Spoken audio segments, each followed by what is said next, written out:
Master Jet remained silent for a second, then asked calmly, "Are you sure? This place has been swept multiple times before we arrived." Sunny nodded and said that he was here, underground. She looked down, her face slowly turning somber. "Well, I guess we should go and say hi." Sunny nodded and made a step toward the door of the small office. However, she suddenly stopped him. "Wait." He looked at her with a bit of confusion and asked what it was. Master Jet hesitated for a few moments. There was a complicated expression on her face. Finally, she said, "There are very few people with a shadow affinity aspect in the world, and even fewer who frequent places such as this." Sunny frowned and asked what she was trying to say. She looked at him darkly. "I'm saying that I might know this guy. In fact, when I heard that there was an incident in the Slaughterhouse, I already had a suspicion of who was responsible." He blinked a couple of times and asked if she knew the murderer. Master Jet shrugged. "There are hundreds of thousands of awakened in the world. That seems like a big number, but in fact it is not. If you live long enough, sooner or later, you will know of everyone who is worth knowing. More or less, it's a small world." She paused for a moment and then added, "Point is, if I am right, then this will be dangerous. This guy is not someone who has spent his whole life behind a citadel wall. He was the real deal, a specialist." Sunny glanced at the 5 hollows, then frowned slightly and muttered that a specialist was a peculiar word. But he understood what Master Jet had meant. Most of the awakened were thrust into the spell and tried desperately to survive, striving to return to a semblance of a normal life. A much smaller amount, for whatever reason, embraced their new nightmarish reality and adapted to it, even thrived in it. They shaped their lives to suit the deadly challenge of the nightmare spell. And not the other way around. Sunny was one of these specialists himself, after all. If he is such a specialist, then how did this mess happen? Master Jet shook her head.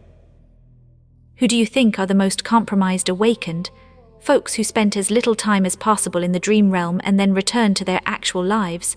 No, it's people like us, the professionals." He thought on it for a bit, then said with confusion, I don't get it. Even if he is a seasoned fighter, so what? You are an ascended. Surely dealing with him will be easy. Master Jet shook her head. "Nothing is ever easy, Sunny. That is a mindset that will get you killed. No matter how powerful you are, one mistake is all it takes. Raw power doesn't always decide the outcome of the fight. You should know this already. Every aspect has a flaw and every power has a counter, so keep your guard up." Sunny had to agree that she was right. His own experience served as the perfect proof. Horus had died by his hand because Sunny's aspect was a perfect counter to his formidable ability, and Castor had been undone by his flaw.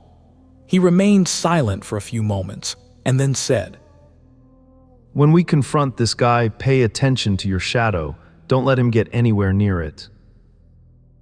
Master Jet frowned and then gave him a simple nod. Together, they returned to the dance hall and then found another heavy metal door. Behind it, a narrow staircase led further down to the underground arena. The arena itself was larger than Sunny had imagined and looked more like a luxurious theater than a fighting pit. The rows of seats were furnished with red velvet, and there were private boxes for the most affluent of the visitors. The arena itself resembled a stage and was surrounded by a protective barrier fashioned out of transparent alloy. The whole space was sparsely illuminated, with deep shadows nesting between the areas of light. Still, one could more or less see everything. Master Jet studied the interior of the arena, then said quietly, "There's no one here." Sunny lingered for a moment, then walked over to a control panel hidden in one of the boxes and moved several switches. A moment later, bright spotlights ignited on the ceiling, flooding the arena with a bright radiance. The wave of light chased away the shadows, and suddenly, a figure of a man could be seen in the very center of the stage, sitting on the floor with his face buried in his hands. Previously, that place had seemed to be utterly empty. The man grimaced. and then raised his head to stare at the lights with a dark expression. A hoarse voice resounded in the silence of the underground theater. The man cursed hoarsely, demanding to know why they couldn't just leave him alone. The murderer was around 30, with a gaunt, unshaven face and bloodshot eyes. There were several used stimulant packs lying on the floor around him, as well as shards of a broken liquor bottle. His clothes, hands, and face were covered with blood, but the man didn't seem to mind. Blocking the light with one hand, he lowered his gaze and slowly focused it on Master Jet and Sunny. A hint of recognition slowly appeared in his eyes, which was then replaced with contempt. He addressed Jet as Soul Reaper, mocking the idea that they had sent the attack dog herself after him, and called it an honor. Sunny sighed inwardly. What was it with people and calling others dogs? He really didn't get it. Dogs were marvelous creatures from what he knew. Of course, only the rich could afford to have one. Dogs were the rich man's best friend. Jet took a step forward, piercing the man with a cold, cold gaze. The murderer shivered. Hi there, Kurt. Long time no see. After hearing her voice, the man called Kurt suddenly grinned. Kurt agreed that it had been a long time, then sneered that Jet had gotten full of herself lately. He called her a government lapdog and a bitch, saying she used to at least know how to show respect back in the day. Ignoring his insult, she smiled too. Do you even understand what you have done, Kurt? The grin disappeared from his face. As Sunny and Jet slowly walked toward the arena, he furtively looked away. Kurt dismissed the mess upstairs with a curse, saying the victims were just cattle anyway and that mundanes only existed to produce more of them, so there was no big deal. Sunny's eye twitched, and he muttered that the man was a proper bastard. Master Jet, meanwhile, stopped smiling. I care, Kurt, I care. He suddenly laughed. Kurt laughed in disbelief, asking if Jet was being serious about doing the whole thing and giving him the full parade, and called it hilarious. Suddenly, an ugly expression appeared on his face. He demanded to know if Jet had forgotten who she was, mocking her for letting becoming a master go to her head. He reminded her that they all knew who she worked for and who he worked for, and declared that he would still be a master when he was a saint. He glanced at Sunny, and then added in a mocking tone. Kurt mocked Jet for bringing a kid to help her out, saying no adult was willing to get her stench on them. Then, Kurt got a bit serious and stared at Jet darkly, deep shadows slowly gathering around him. Kurt admitted he had messed up and told Jet to give him a slap on the hand and be on her merry way.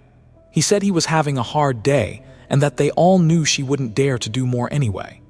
Master Jet tilted her head a little and then said with amusement, But that's where you're wrong, Kurt. I do dare. Yeah, we both know who I work for and who your sorry ass works for. But the thing is, I don't give a damn. She chuckled and outstretched one hand as though ready to summon her weapon. Kurt laughed again. This time, however, his laugh was a bit desperate. Then he looked down and whispered. Kurt muttered that it didn't matter anyway, saying she knew about the obel scale and asking why she even bothered, since nothing would change. He remained still for a moment, and then suddenly exploded with movement. After that, everything happened very fast. Kurt just found out the hard way that Jet does not bluff. If you are enjoying this story, hit like on this episode so more people can find it. Now let us see what happens next. Kurt moved with terrible speed, covering the distance between the center of the arena and the first row of the seats, where Sunny and Master Jet were, in a split second. Just from the way he moved, it was easy to tell that his soul core had been fully saturated a long time ago. He was indeed a powerful awakened. Still, it wasn't enough time to summon a memory. The white sparks that were supposed to form into a glaive were just starting to manifest themselves around Jet's hand. He was already upon her.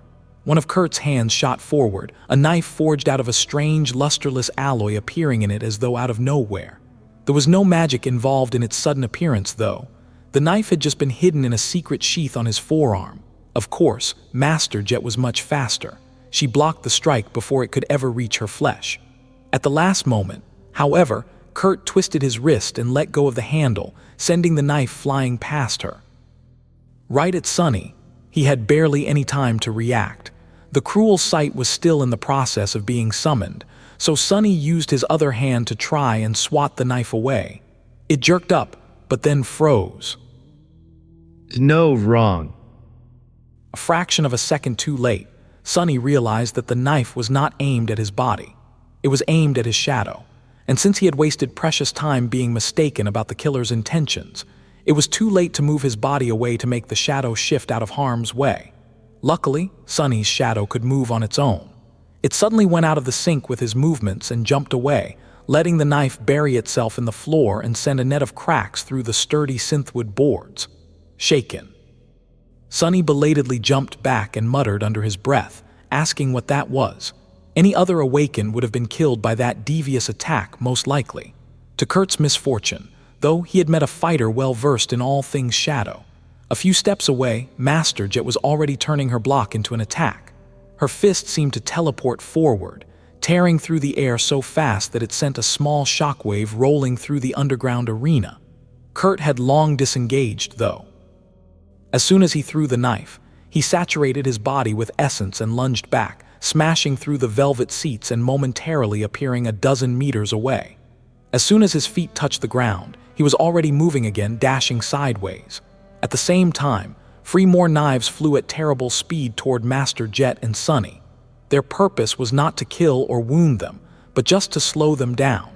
One was meant for the Ascended, one for Sonny, and the last one for his shadow.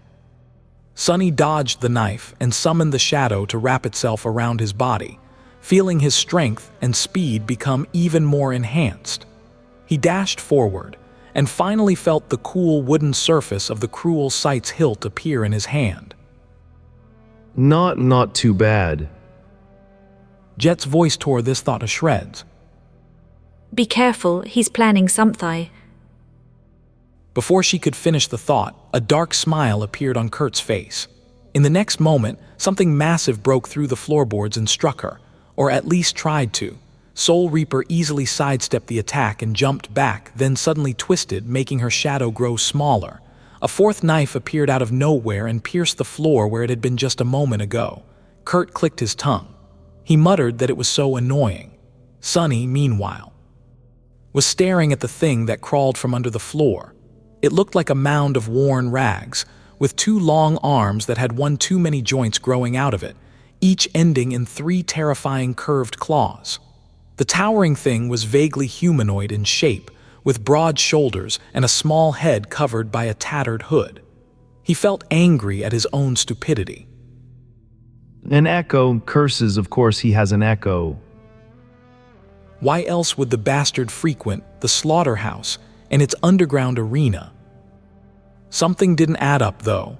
Whatever that thing was, it didn't look like any kind of a dormant beast Sonny had ever seen.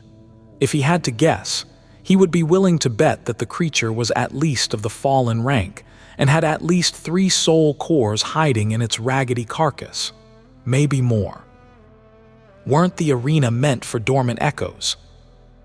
As a vicious-looking curved sword appeared in Kurt's hands, Sonny got his answer. 3 more nightmare creatures suddenly appeared out of the shadows. These seemed not to be fallen, at least. He wasn't sure if they were beasts or monsters, though, just that they looked rather menacing. One was covered in black chitin and had a long tail that ended in a jagged blade, drops of poison falling from it and leaving smoldering holes on the floor. The other was like a repulsive mix of a human and a pale centipede. Its limbs numerous and thin as bone needles, the last one resembled a marionette with sharp knives sewn to its wrists. The 4 echoes surrounded Master Jet. If it was anybody else, Sonny might have been worried. Soul Reaper, though, seemed unperturbed. She simply raised her glaive and smiled darkly. The air in the underground arena suddenly felt bitterly cold. She was probably capable of handling the echoes without too much trouble, even if one of them was a fallen demon or worse. Would she be able to do so while also paying attention to her shadow, though? That was not something people intuitively knew how to do.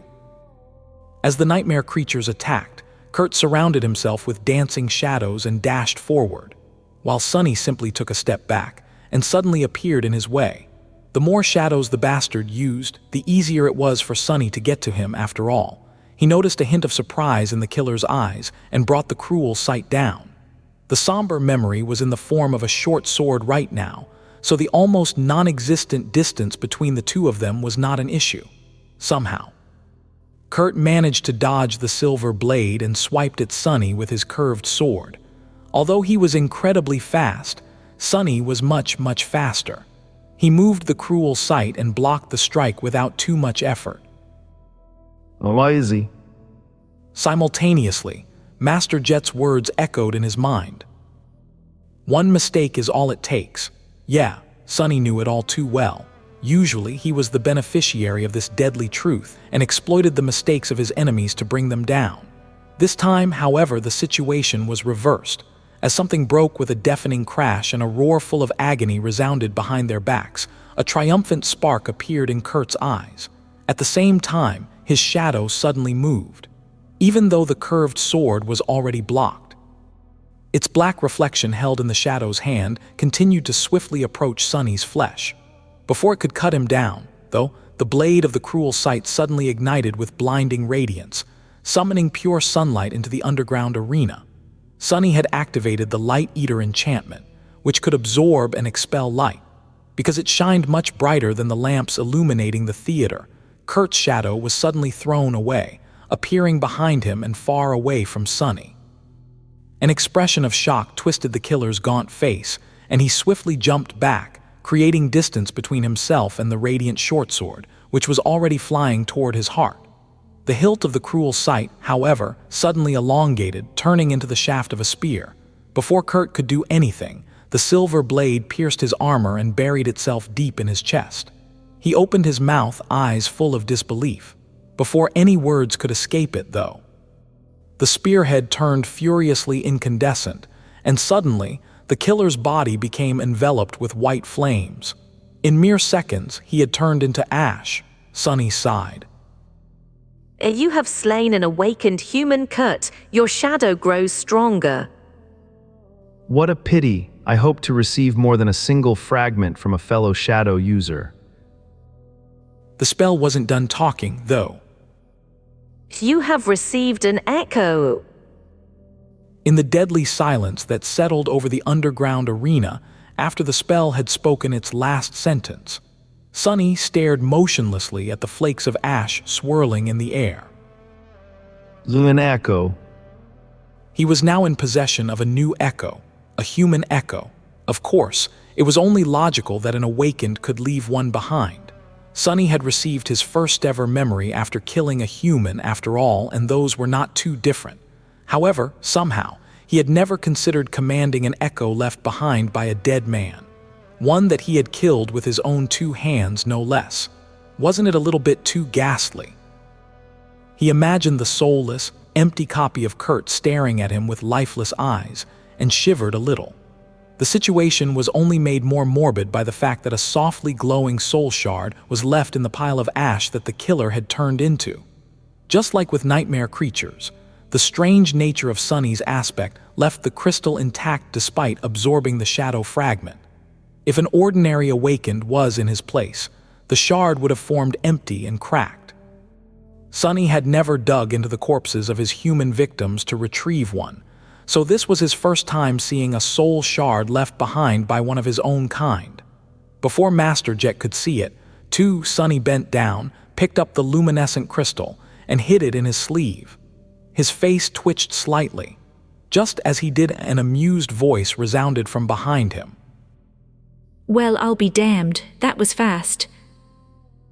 He hesitated for a moment and then turned around. Master Jet was surrounded by a scene of devastation, the interior of the underground theater in her vicinity completely destroyed. She was casually leaning on her glaive, and there was an amused expression on her face. Kurt's echoes, of course, had disappeared after his death. However, Sunny didn't know how many of them she had killed before that happened. In any case, there were no wounds on her body. Master Jet whistled. You actually put down the bastard all by yourself. That's nicely done, Sunny.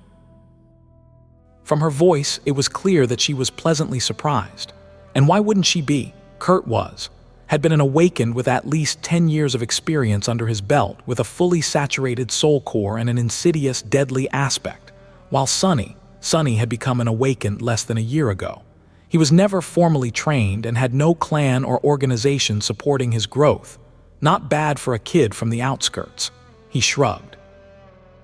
He was overly reliant on the unique nature of his powers.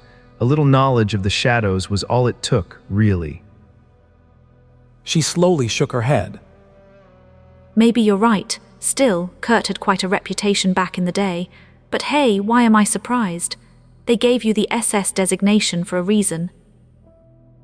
With that, Master Jet sighed and looked at the pile of ash with a complicated expression.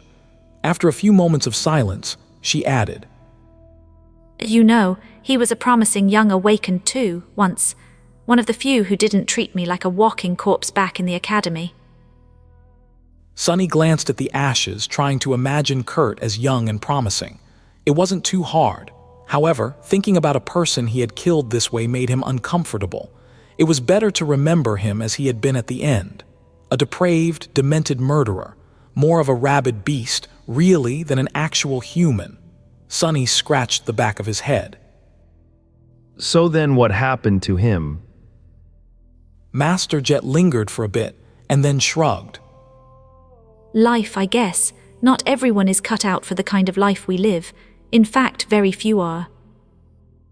Sunny dismissed the cruel sight, thought for a few moments, and then asked the question he really wanted to ask.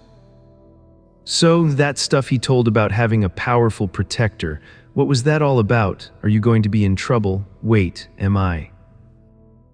Jet smiled. What did you believe that fool? Don't worry, he was just being delusional. Sure, he had rather powerful masters, but these people, they're not going to make a fuss about someone like him. Kurt became of no use to them the moment he lost control. What's more, he turned into a liability. So, if anything, we did them a favor by taking care of the mess ourselves. Her smile suddenly grew wider, but also darker. And if they decide otherwise, I'm not so easy to deal with, Sunny, and they would have to go through me first to get to you. He frowned a little, then nodded, accepting her reasoning. It all made sense, after all. Powerful people were also practical sort. They wouldn't hesitate to discard a broken tool, and that was what people like Kurt were. Tools to be used and discarded once they couldn't be used anymore. Good thing I didn't join a legacy clan. I guess that is what I would have become if I did. Master Jet warned me against it for a reason. Then something else came to his mind. The strange words Kurt had said right before launching his suicidal attack. Not like it matters anyway. You know about the obel scale, so why even bother? Nothing will change. What did he mean? It almost seemed as though the knowledge of this mysterious obel scale was the real reason for why he allowed himself to lose control, of why he had lost hope. Sunny lingered for a few moments, then asked cautiously, Oh, by the way, what was that nonsense Kurt went on about? The obel scale, what is that? Master Jet gave him a long, somewhat strange look. Then she simply shook her head. Don't worry about it. It's not some secret anyway. You can find the information on the network. Obel was the name of a scientist who developed the spelltech system the government uses to detect signs of a manifesting gate. The infrastructure of that thing is getting old, though, so the readings have become less reliable lately. Nothing that some thorough calibrations can't fix. Sunny tilted his head a little. Why was he so fixated on it, though? She looked at him with amusement. How would I know what went on in that crazy head of his? The bastard massacred 20 people and thought that I would let him go after a stern reprimand. He was obviously not all there at the end. He frowned and decided to let it go. Either Jet knew or she didn't. Either way, it didn't seem like she was going to tell him. Instead, Sunny asked, So, what now? Master Jet dismissed her glaive and massaged her shoulders. Now, nothing much. Give me 20 minutes to settle things down with the police, and then we'll go get you your reward. She looked at him and added with a smile, By the way, thanks. This would have been much messier without your help. With that, Master Jet walked toward the exit from the arena, leaving Sunny alone. He stood silently for a while, and then sighed heavily. It was time to see about his new Echo, and decide whether he was going to keep the ghastly thing or not.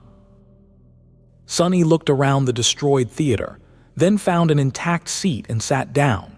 Relaxing on the soft velvet cushions, he crossed his legs and looked at the broken stage with a complicated expression. The shards of glass and empty stimulant packs attracted his attention for a moment. Sunny had expected the stimulants to be of the pleasure-inducing variety, but to his surprise, they were more or less the same as the ones he had used to stay awake for an entire week after returning from the Forgotten Shore. A slight frown appeared on his. Don't tell me, was this guy afraid of going to the dream realm? Kurt might have been even more broken than he had suspected. From how Master Jet had described her former acquaintance, the man had once been a dedicated combatant, a specialist.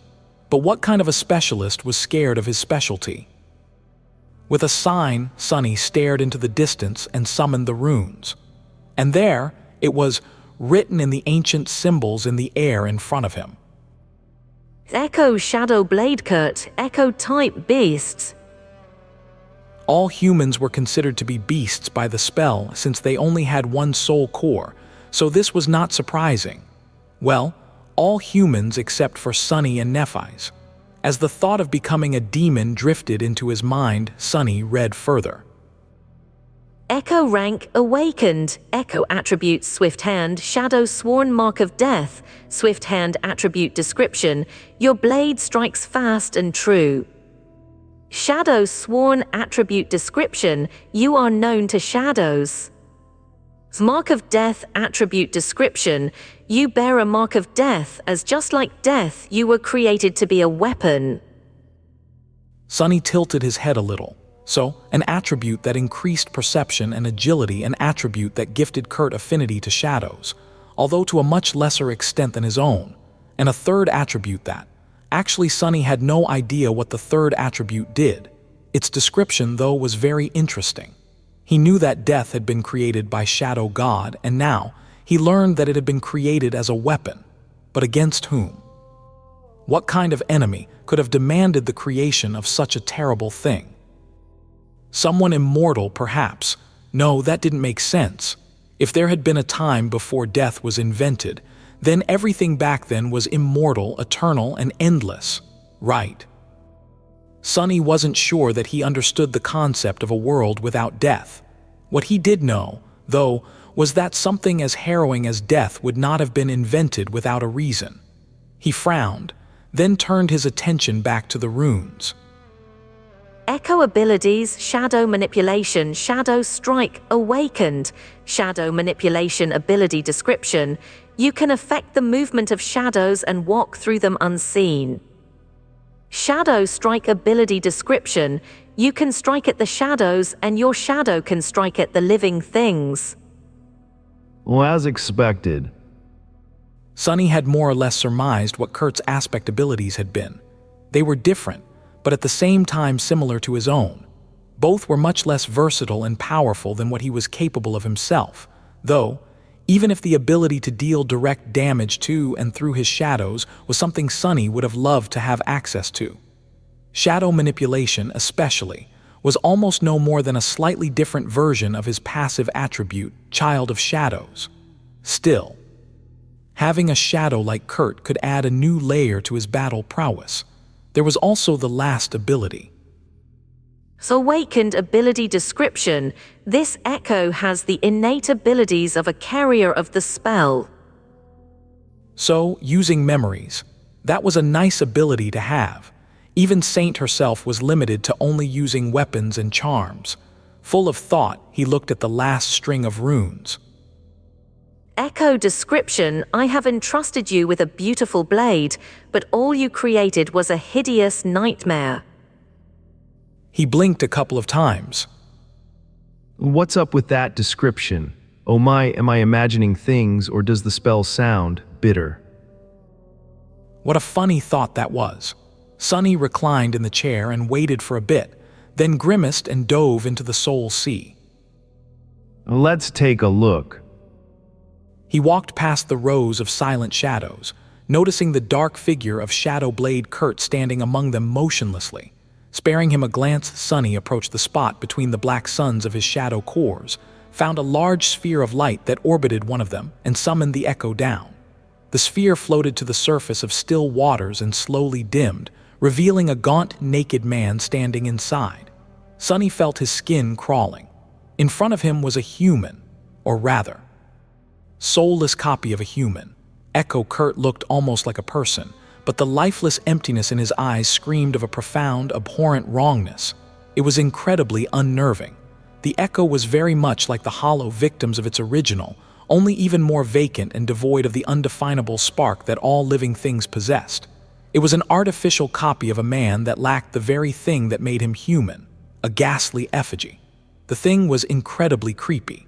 Sunny hesitated, then tried to think about things logically. The echo was more or less useless to him in its current state, but thanks to its awakened ability, it would possess the innate capacity to use memories, which meant that Sunny could provide Echo Kurt with an armor and a weapon. That question was, did he want to? On the surface, that question was rather simple. Who wouldn't want to have a creature equal to a powerful awakened in their service? But really, things were more complicated. Sunny frowned, then raised a hand and poked the ghastly creature in the shoulder. A new string of runes appeared near it. Transform Echo into a shadow. He froze, thinking. Having a human shadow certainly had its benefits, but having any shadow also demanded a tremendous investment of resources. Nurturing Saint was very hard on Sunny, and especially on his pocket. Less importantly, but still somewhat pressing, was the need to spend 100 Shadow Fragments to complete the transformation. Sunny had spent so much time and effort to get close to creating a third core. And the idea of being suddenly pushed back by a whole 100 fragments did not seem too alluring. The point was, he felt reluctant to turn just any echo into a shadow. So was Kurt a worthy echo? Even though Sunny was very curious to see what would happen if one of the silent shadows was placed into a human echo, the answer was, no, Sunny wasn't sure that he was. There were two reasons. The first one was rather simple, but also not too convincing. Master Jet had said that all of them, seasoned awakened, were walking one step away from the madness. Sunny felt like dragging around a reanimated copy of a man he killed would bring him closer to making that step. His humanity and sanity, to be honest, were already on thin ice. However, that wasn't the main reason. The second reason, and the most important one, was the nature of the shadows. Shadows weren't soulless, empty copies of their originals. They possessed a semblance of a consciousness and a distinct personality. Saint was living proof. Yes, she was created from a powerful nightmare creature, but her attributes and abilities were not what made her strong. Saint was strong because she was Saint.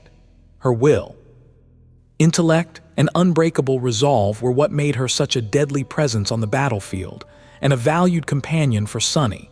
And that was why he didn't want to create a shadow of Kurt. Yes, Kurt possessed powerful abilities that shared the affinity with Sunny's aspect, but Kurt himself was weak. His weakness was the cause of why he had drowned himself in alcohol and distasteful hobbies, and why he had eventually surrendered to the burden of the nightmare spell and massacred defenseless humans in a fit of demented frenzy. No matter how powerful, Sunny didn't want to possess a shadow of an unstable butcher. But more than anything, he didn't want to possess a shadow of someone who was weak. How could he rely on someone like that? On the path he was taking, there was no place for weakness, at least not for the weakness of that kind. With a sigh, he summoned Saint, and watched her appear near the naked figure of Kurt in a whirlpool of black flames. The taciturn demon stared at him with her indifferent ruby eyes, not paying any attention to the human echo. Seeing them side by side only made Sunny more sure of his decision. He remained silent for a few moments, and then gestured at Kurt. Do you maybe want to eat him? Saint remained motionless for a few moments, then silently turned to the echo and raised one hand. Her gauntlet easily pierced the chest of the dead killer, and a few moments later, his body disintegrated into a flood of white sparks. Those sparks formed into 3 brilliant streams and entered into the darkness that hid inside the shadow, then flowed into her 3 core remnants. Your echo has been destroyed. Sunny felt a wave of bitterness wash over his heart, but very soon it disappeared. He was watching the shadow fragment counter in the runes describing Saint. Apparently, feeding on echoes was much more nourishing for a shadow. She received much more fragments than she would have from an awakened memory of the first tier. Right now, the counter was showing a simple number. Shadow Fragments 200. A triumphant smile appeared on Sunny's lips. Finally. How long had it been since he created Saint and saw the dreadful 200 written in her runes? A year, no less. That was how long it had taken Sunny to gather enough memories to saturate the dark embers that burned in the black depths of his shadow. What was going to happen now? The last time Saint had evolved, her transformation took a very long time. Was she going to retreat into the chrysalis of his shadow core again? Or was reaching 200 fragments completely different from what had happened to her after the killing of the Black Knight? A few moments later, Sunny received the answer. Bathed in the lightlessness of his soul sea, Saint suddenly shuddered. The darkness hiding in her body surged, and the 3 embers hidden within it, one in her chest, one in her abdomen, and the last one in her head, shined with black radiance. It was very different, but also very similar to the process he himself had gone through twice, once after the first nightmare, and once after going through the gateway in the Crimson Spire. Is he ascending to a new rank? The thought filled Sunny with a jubilant thrill. Meanwhile, Saint was in the throes of her transformation. The still waters around her were now restless, as though assaulted by invisible winds. Wisps of dancing black flame suddenly appeared around her body, and it rose above the surface of the water, becoming partially obscured. Sunny took a step back and silently watched the strange and beautiful process, his heart beating wildly. After a few minutes, it was over. The invisible winds disappeared. And so did the black flames. The water turned tranquil and still once again. Saint landed on her feet and straightened, her graceful figure brimming with new power. The glow of her ruby eyes seemed to have become brighter. Unlike the previous time, the taciturn demon had not changed outwardly. Her onyx armor was still composed of polished, stone-like metal. Sunny knew that beneath it, her skin was still smooth and white as alabaster. On the inside, though, the changes were nothing short of profound. The darkness hiding in the body of the living statue now seemed much, much deeper, and the 3 embers seemed to have become substantially larger. More than that, they appeared to be more complete somehow. Not yet whole, but also not as broken and fragmented as they had been before. Sunny hesitated, then summoned the runes. Shadow Marble Saint. Her name didn't change. The next string of runes, however, was vastly different. Shadow Rank Ascended. He froze. Lyles, I'll be damned. Ascended, Saint was now ascended. Indeed, she had achieved a new rank. The same rank, in fact, as that of Master Jet, as well as the Black Knight Mirror Beast and Mordant Mimic. An ascended human was called a Master, while nightmare creatures of the same rank were called Fallen. Saint was now somewhere in between. A creature possessing multiple cores, but following the path of ascension as opposed to the path of corruption, like Sunny himself. Of course, she was much more powerful than him now. Sunny was torn between being mad with joy and slightly bitter. Back when he had created Saint, she was stronger than him for a long, long time. After becoming an awakened, he had finally caught up to her. But now, she was the stronger one once more. He sighed, then looked at his demon with a wide smile. Good job, Saint. Who's going to stop us now, huh? The taciturn demon did not answer and just tilted her head a little. Then, however, she silently raised her hand, made a fist, and lightly struck the left side of her breastplate twice. Sunny stared, not accustomed to his shadow being so chatty. Yeah, exactly. Feeling a little awkward, he lingered for a moment, and then looked back to the runes. Saint's class, attributes, and abilities did not change. At the very end of the plane of runes, however, he was met with an unexpected surprise. The what? The last string of runes read, Shadow Fragments 39200. He stared at the number for a few moments, then rubbed his eyes. No, he wasn't mistaken. It was indeed 39 out of 200. Pleasantly confused, Sonny narrowed his eyes. But how does it make sense? Before Saint had consumed Kurt, the runes showed 179,200. How many fragments exactly had Eating the Echo given her? With a sudden suspicion, Sonny turned around and looked at the rows of silent shadows. The shadow of Kurt was gone. So she consumed it too. He was starting to understand what had happened. Most likely, a larger share of the fragments came not from the echo, but from the shadow of its original. Kurt had been an experienced awakened, one in possession of a fully saturated core. By absorbing his shadow, Saint must have inherited a portion of all the soul fragments he had accumulated over his life, just like a human would after slaying another human. That amount was enough to bridge the gap to the next rank, and then some.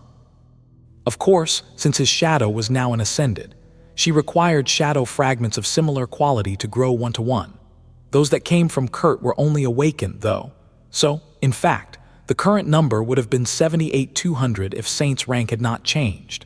That meant that she received almost 100 shadow fragments by consuming the echo of Shadow Blade Kurt. An utterly insane number, considering that it had taken Sonny somewhere around half a year to feed her that much before. Suddenly, the regret he felt over sacrificing such a valuable echo disappeared. That's a windfall, a crazy windfall.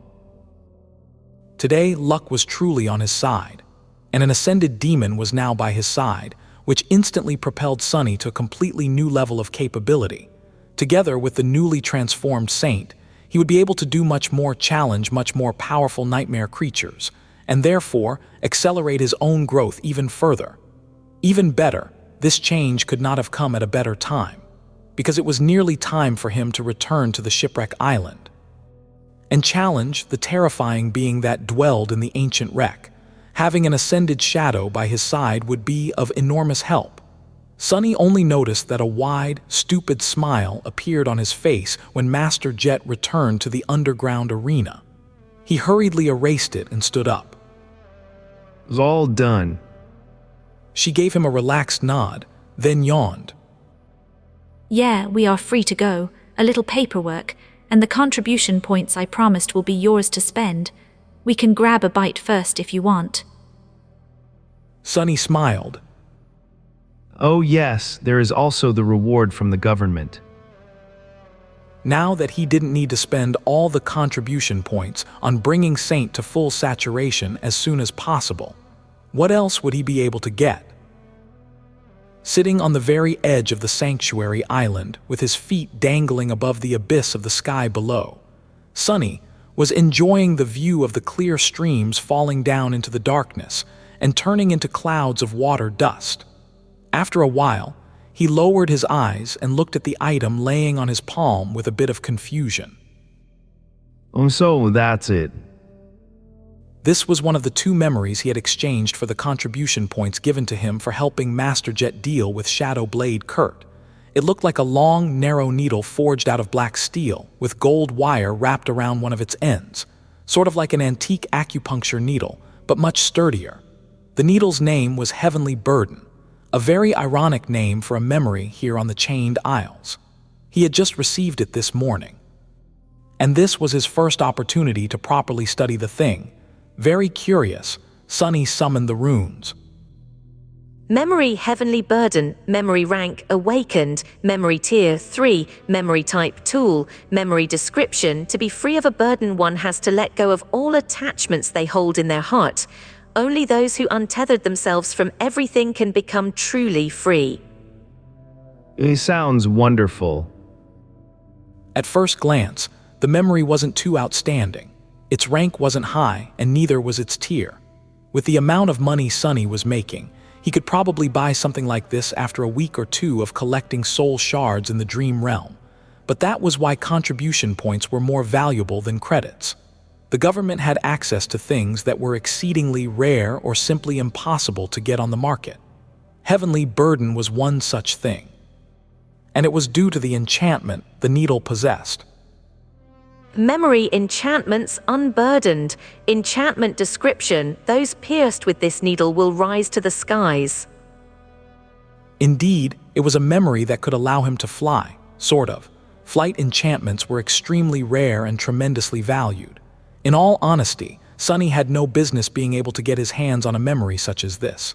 He was already incredibly lucky to have the dark wing which, while not capable of true flight, was pretty close to it. Usually, only masters or saints were able to purchase decent flight memories. That was why Kai was so lucky. But Master Jet pulled some string, and as the result, Sonny was currently holding the Heavenly Burden in his hands. Well, from what he understood about the Black Needle, calling it a decent flight memory was a bit of a stretch. Still, it was indeed capable of gifting him the ability to fly. He grimaced a little, then thrust the needle into his forearm. However, nothing happened. Well, of course it didn't. The thing failed to pierce the soft but adamantine fabric of the puppeteer's shroud. Sonny thought for a bit, and then enhanced the Heavenly Burden with one of his shadows. This time, the needle went through and buried itself in his flesh. Ouch. The pain was sharp, but not too bad. More than that, Sonny had no time to think about it. And that was because as soon as the Heavenly Burden pierced his skin, his body floated up, and continued doing so. Sonny was steadily rising into the sky, be it at a slow speed. It was as though he had suddenly turned into a balloon. The feeling would have been rather funny if it wasn't so terrifying, mostly because a sudden gust of wind threw him slightly to the side, and now there was nothing but the darkness of the sky below beneath him.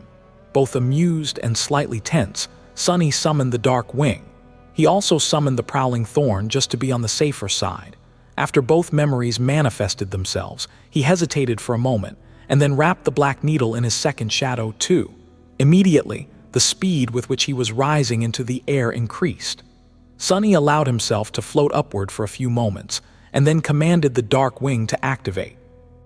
With its help, he changed the direction of his flight, and slowly moved back toward the island, making sure that there was solid ground under him. He then dismissed the Heavenly Burden and smoothly glided down. Oh, not bad. Now he had two memories to deal with what Cassie had seen in the vision of their supposed death. One memory could only move him upward, while the other allowed him to glide in any direction except up. Together, they gave him the ability of true flight. Even if it was slow and not nearly as effective as what Kai could do, it was still flying. The point was, he was not going to fall endlessly into the sky below again. Not unless he wanted to. Sonny returned to the edge of the sanctuary, sat down, and stared at one of the chains leading to a neighboring island. It was early morning, and he was waiting for someone. They're still not here. With a sigh, he looked down and summoned the second memory he received from the government. A piece of beautiful ember that looked like solidified flame appeared on his palm, inlaid in a frame made out of dull metal. He summoned the runes. Memory of fire, memory rank ascended, memory tier ice, memory type charm, memory description, and then there was nothing but flame. Short and sweet. He looked at the runes further. Memory enchantments, scorching heat. Enchantment description: this charm provides the wearer with moderate resistance to fire. And that was that. With these two memories, Sonny felt more or less ready to plunge into the dark abyss below the chained isles once more, when the time came. With Dark Wing and the Heavenly Burden allowing him to fly, or rather float, and the underworld armament of the mantle enhancing the protective effect of the memory of fire, his next trip to the Ebony Tower would be less perilous. Hopefully. His thoughts were suddenly interrupted. Looking at the chain, he noticed a row of black dots moving across it, far in the distance. Straining his vision, Sonny sighed. Oh, they're here. Soon, he was able to make out the silhouettes of 7 people walking across the chain. They were led by a delicate beauty in a light polished armor, her pale blonde hair dancing in the wind. Cassie walked with her eyes covered by the silver half-mask, her hand resting on the hilt of the quiet dancer. If Sunny didn't know that she was blind, he would have not suspected it. The fire keepers had returned from their lengthy expedition to the desecrated grove. In the end, it took them almost 2 months to find whatever they had been searching for on that remote and ghastly island. And now, it was time for Sunny to join them in the assault on the ancient shipwreck. He grimaced. After 2 months spent without returning to the real world, members of Cassie's cohort looked weathered and exhausted. They were covered in dirt and dust, and their armor bore marks of countless battles. However, these young men and women seemed to be healthy and in good mood. There was a spring to their steps, and as they got closer, Sunny could see smiles on their lips. 2 of them were carefully carrying a large box fashioned out of crude wooden boards. He assumed that it contained the thing Cassie had spent 2 months looking for. Sunny tilted his head, curious. What might it be, I wonder? Eventually, they noticed him too. Cassie slowed down a little, and in the next moment, the fire keeper walking behind her gently touched her on the shoulder and said something. Then he gestured toward Sunny and waved a hand. Sunny sighed and dismissed the memory of fire. On people. In the 6 months spent on the chained isles, he had gotten accustomed to only dealing with other awakened in small doses. Knowing that he was going to have to be in the company of relative strangers for a while and fight with them side by side did not make Sunny happy. In that regard, Mordred had been a perfect companion. He only appeared once every few days for a short while, helped Sunny with advice, and then disappeared without a trace, not asking for anything in return. If only all relationships could be so simple. Sadly, the mysterious prince was still nowhere to be found. Sunny had not heard from him ever since returning from the ivory tower, almost making him think that he had simply imagined the whole thing. The mirror shard he kept in the covetous coffer reminded him that he had not, though. Sunny forced a smile to appear on his face and waved at the fire keepers in return. Welcome back, guys. It's good to see you, sort of. After the fire keepers had time to clean themselves up and fill their stomachs, they gathered in a spacious room provided to them by the White Feather clan. Sunny looked around the room and sighed inwardly. Why were his own quarters so tiny? Even if his true name remained a secret, Sunny was still an SS class awakened. Where was his preferential treatment? The large wooden box was placed in a corner, and the 7 awakened gathered around a table. He hesitated a little, then joined them. One of the fire keepers greeted Sunny cheerfully, asking how he had been. Sunny remained silent for a few moments, then said in a neutral tone, I'm busy, really busy. The young man who had asked him the question smiled. He asked what was keeping Sunny so busy. Sunny summoned his runes and glanced at a particular string. It read, Shadow Fragments, 1936-2000. He sighed. And all kinds of things, haven't you heard? I am the most indispensable shopkeeper on the Chained Isles. By the way, if any of you want to purchase something, just let me know. Toothpaste, spices, underpants. We have it all. The fire keepers gave him strange looks, then laughed. What's so funny? That's a legitimate business, you fools. Shaking his head, he glanced at the table where a map of the Chained Isles was placed, with possible routes to the shipwreck island marked on it. From the look of it, they were well thought out and as safe as could be. A somber expression appeared on his face. So you were really serious. We are actually planning to attack a corrupted monster in its lair. Cassie gave him a nod. As indeed. He sighed. Let me ask you this, are you CR? However, then, Sunny fell silent without finishing the question and suddenly cleared his throat in embarrassment. The blind girl frowned. So are you all right? Sunny waved a hand. Yes, don't mind me. Oh right, you haven't been back to the real world in a couple of months. One of the fire keepers raised an eyebrow and asked with confusion. He asked why that was important. Sunny looked at him with an unreadable expression. It's not, don't worry about it. No, really. Anyway, let's get back to the corrupted monster. How much do you guys know about that thing? Cassie lingered for a few moments, then said, We know its rank and class, the general characteristics, and a few details that the White Feather clan had shared with us. Master Roan had thought the thing in the past, but only briefly. Sunny looked at her, then shook his head. Well, I don't know what he told you, but I've seen that monstrosity in action with my own 2 eyes. So let me paint you the picture. He pointed to the shipwreck island on the map and said in a dark tone, The wreck is situated in the center of the island, and the creature itself made a nest in its main cargo hold. Don't think that you'll be safe before we reach the ship, though. Actually, its vines stretch beneath the ground throughout the whole island. He paused and then added, Since it's a corrupted monster, most of you won't even be able to cut the vines, let alone sever them. You don't have the Dawn Shard augmenting your memories anymore after all. However, if you do manage to cut the vines, each cut will produce a cloud of poisonous mist. There will be poison in the air whether you cut them or not, though, especially inside the wreck. There, breathing is almost impossible. With each word he said, the firekeepers grew more and more serious. However, they were still in too good of a mood.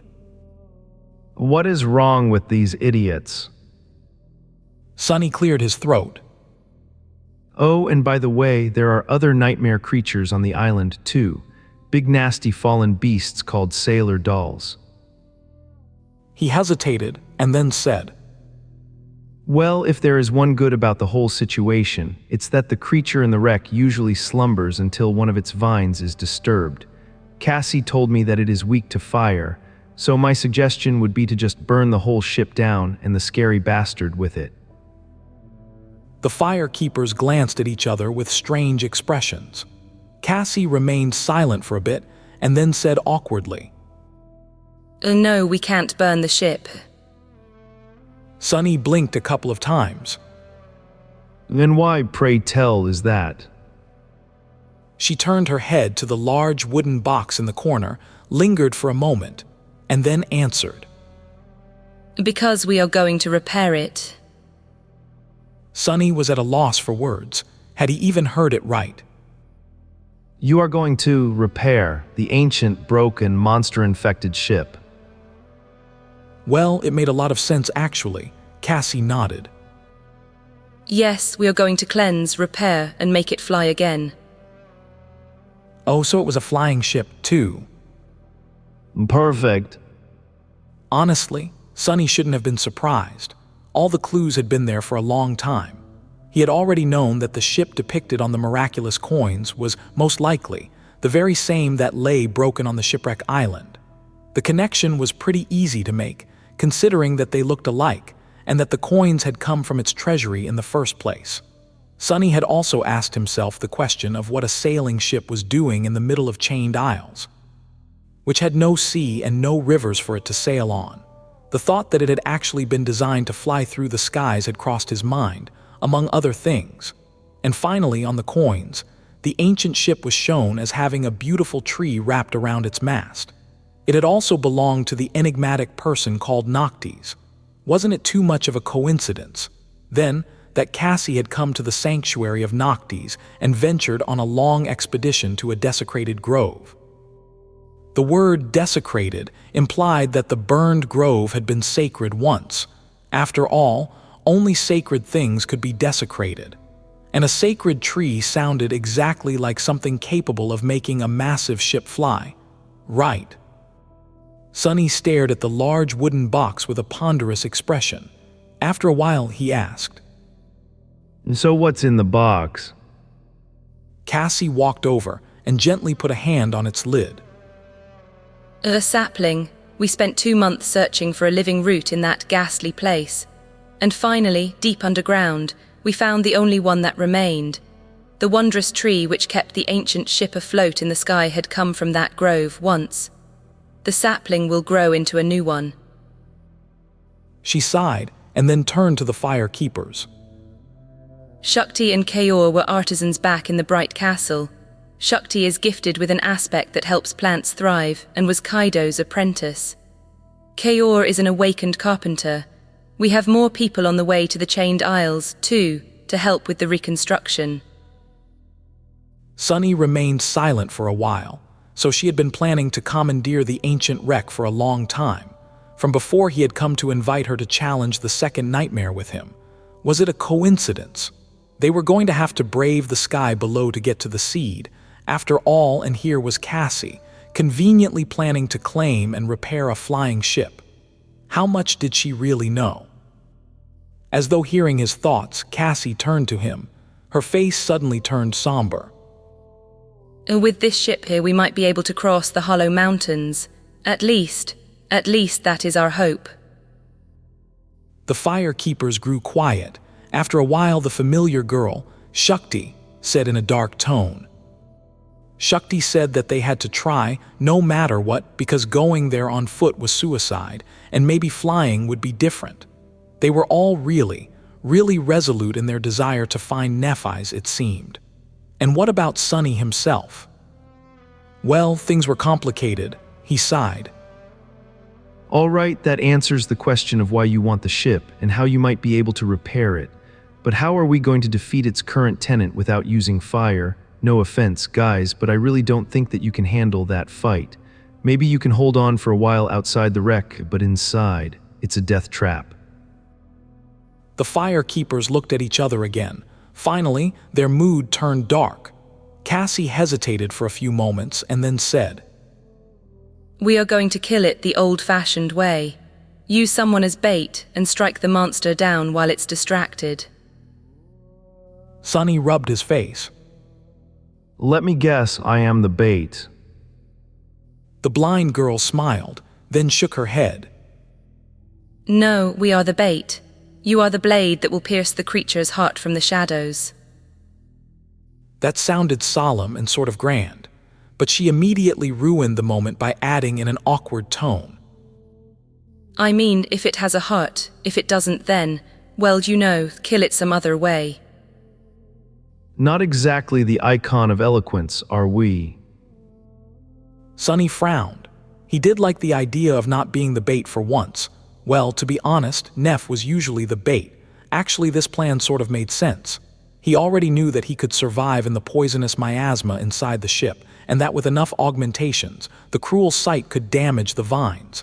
And that had happened even before he infused the dark mirror enchantment with divine flame. Yes, Sunny couldn't burn the ship itself. But that didn't mean that he couldn't deliver once surgical, immolating strike to the main body of the monster. The bastard was weak to fire, so the result would probably be nothing short of spectacular. The problem was, would the fire keepers be able to keep the monster preoccupied long enough for Sunny to achieve his objective? He looked at them gravely and asked, Why are you all so sure that I can kill that thing? One of the fire keepers shrugged. He said that Sunny had been in Lady Changing Star's cohort, and that she wouldn't trust just anybody to have her back. If she trusted in him, then so did they. He added that no 1 week survived the Forgotten Shore, anyway. Sunny barely suppressed a laugh. Wouldn't trust just anybody to have her back. Oh, the irony. He almost wanted to tell them about how Neph made the person literally sent into the Dream Ream to kill her the second in command. But of course, he did not. Yes, I suppose I was in her cohort. Another fire keeper smiled. He added that Cassie thought Sunny would be able to do it, and that she was rarely wrong. Do I ever? Sunny scowled. She wasn't wrong this time, however. In fact, her plan to deal with the thing that dwelled in the wreck was simple, but ingenious, mostly because it relied on the only awakened capable of delivering a fatal blow to such a creature, him. Without Sunny, it would have been really impossible. What a fortunate thing that he needed her help with something else. He thought for a bit and finally asked, Are you guys certain that you can survive drawing the monster's attention, even after everything I told you? The young man who Cassie described as an awakened carpenter, Kior, chuckled. Kior said they were pretty certain, as much as one could be about anything in the dream realm. He said all of them had survived the sieges, so they were aware of what they were signing up for, and that they had a good combination of aspects and knew how to work together. He mentioned they even had a healer which should help against the poison, and concluded that they were as ready as they were ever going to be. Sunny stared at him for a while, then looked down at the map and sighed. All right then, let's kill a corrupted monster. The next day, Sunny left the sanctuary in the company of the firekeepers. Traveling across the chained aisles with Cassie and her cohort proved to be somewhat inconvenient. After all, they couldn't all turn into shadows and swiftly glide across heavenly chains as he could, but also a much more safe and pleasant experience than he was used to. In fact, this was probably the most relaxed and serene journey Sunny had ever undertaken in the dream realm, even if the party moved slower. It was also much more battle-ready and capable than any solitary awakened could ever dream to be. Each of the firekeepers was a talented fighter with years of experience under their belt, and more than that, they fought together like a singular, finely tuned battle machine. Even though Sunny didn't want to admit it, he had to give Cassie credit. Under her leadership, the cohort had become a beautifully cohesive battle unit in less than a year. She must have learned well from how Nephis had built her cohort, and then her army back in the Dark City. The fact that these young men and women shared a common past and had gone through a harrowing hell together must have helped a lot too. Whenever the party encountered nightmare creatures, Sunny felt a very strange and unfamiliar sensation. It was almost as though he didn't have to do anything. He could literally remain still, and nothing would happen to him. His temporary companions were more than capable of dealing with the abominations themselves. Of course, that was only because the route they were taking had been carefully chosen to avoid the really dangerous places. There was another reason for why this expedition was going so smoothly. Cassie herself. Traveling with a powerful oracle was a very convenient thing, indeed. Not only was she able to steer the cohort clear of anything they were not equipped to deal with, she also had a supernatural intuition when it came to predicting which islands were going to enter into a descent, and which were going to rise instead.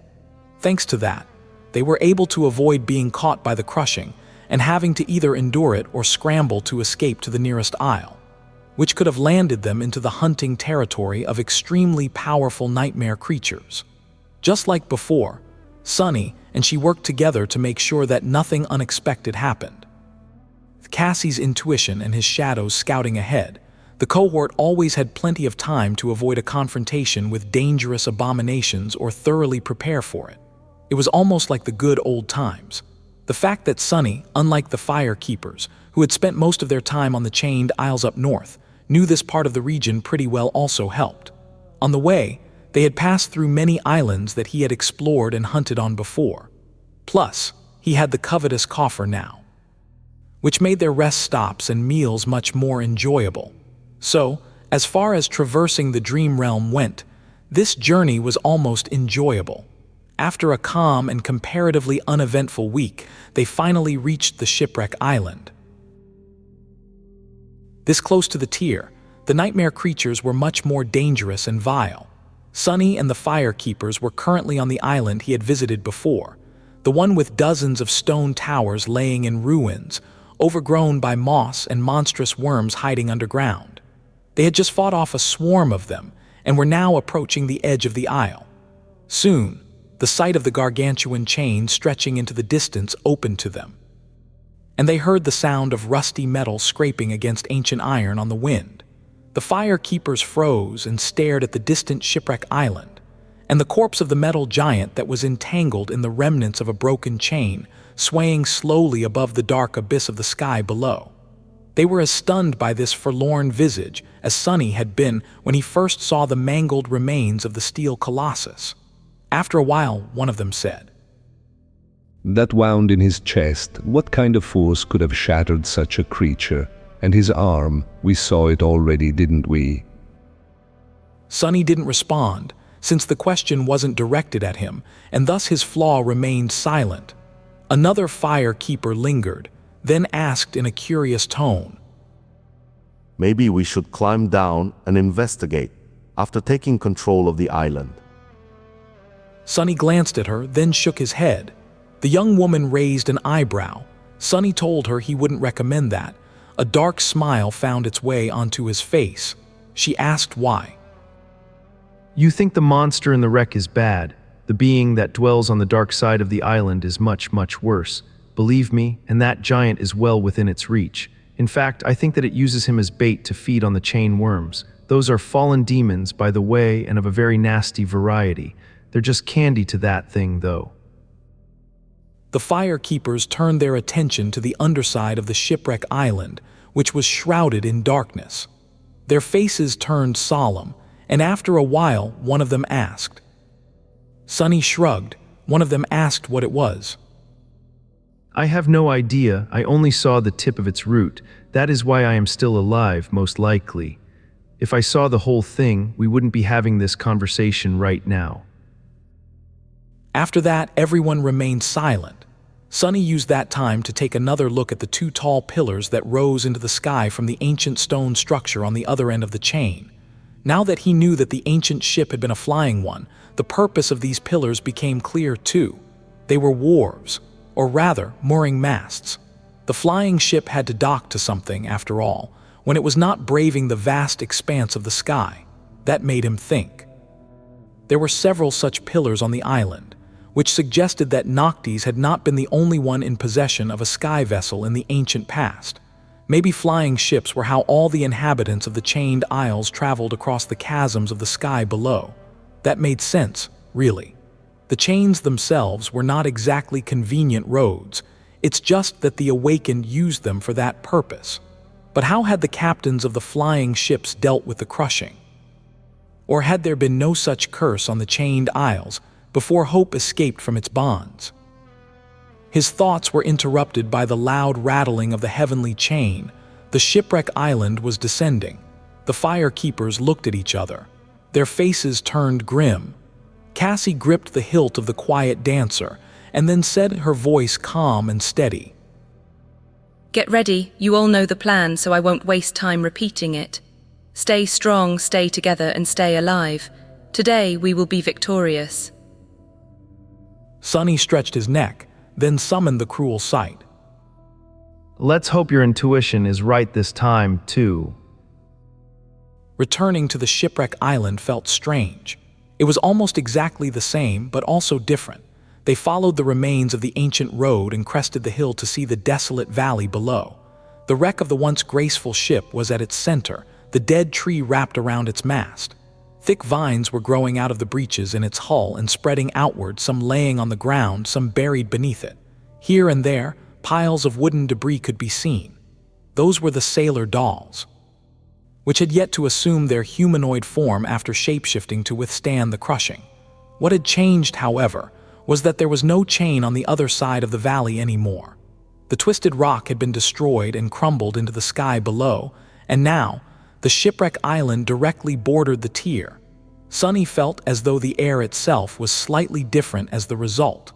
He gestured at the wooden debris and said, Those are the sailor dolls. In a few minutes, they will assume their usual form, and after one notices us, the others will know of our presence too. They'll swarm you pretty fast.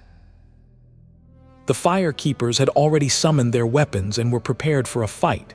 The faces were calm, cold concentration burning in their eyes. Cassie nodded.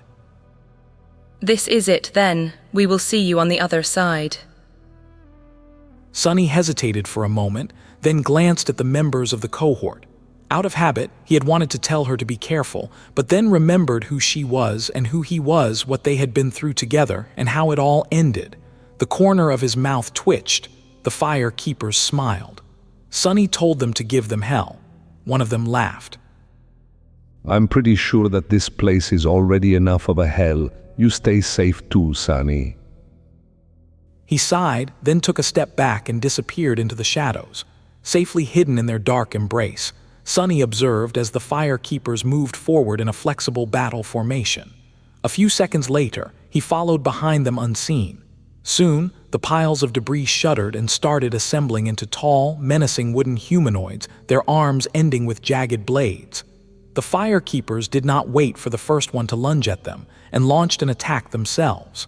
Shakti, the former artisan with an aspect revolving around plants, drew a heavy bow and sent an arrow flying. It hit the nearest abomination in the head and suddenly exploded into shards, creating a cloud of icy mist.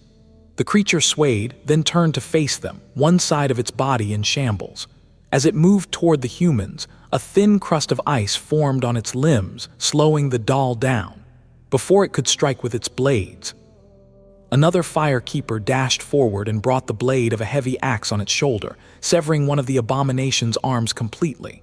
Another appeared by his side, receiving a retaliatory strike on his shield. The young man grunted but held his ground. A moment later, the sailor doll was dead, hacked into pieces by the rest of the cohort. Sunny remarked that it wasn't a bad start, but that was just the beginning.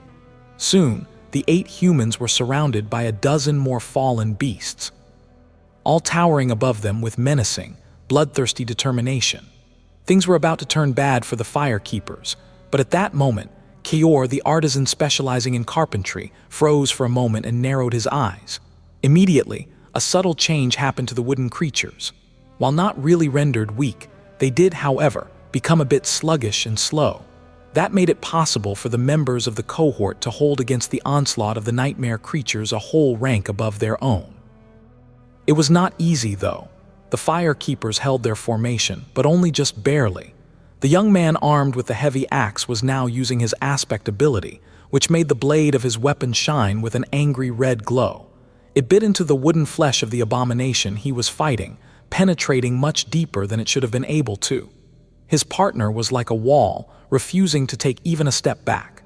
He blocked strike after strike with his heavy shield, lashing out from behind it with a short spear from time to time to keep the enemies from simply overwhelming him with their size and mass. This was the healer of the cohort, so his fortitude and grit came from his physical prowess alone, not from any kind of ability. There was another fire keeper that used a shield, a young woman with dirty blonde hair, and an aspect that allowed her to exert vicious strength with each strike of her sword. She fought in tandem with a young man who wielded 2 great swords in his 4 hands. The second pair appeared when he activated his own aspect ability. These 2 were quite devastating together. Shakti continued to fire her bow, switching between memory arrows and mundane ones, which were crafted by Keor.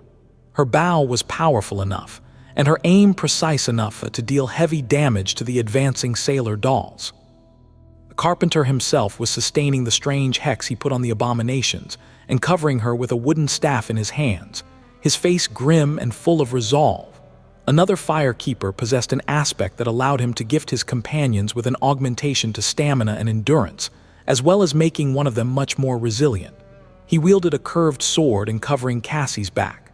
And then there was Cassie herself, who had turned out to be perhaps the most deadly of them all.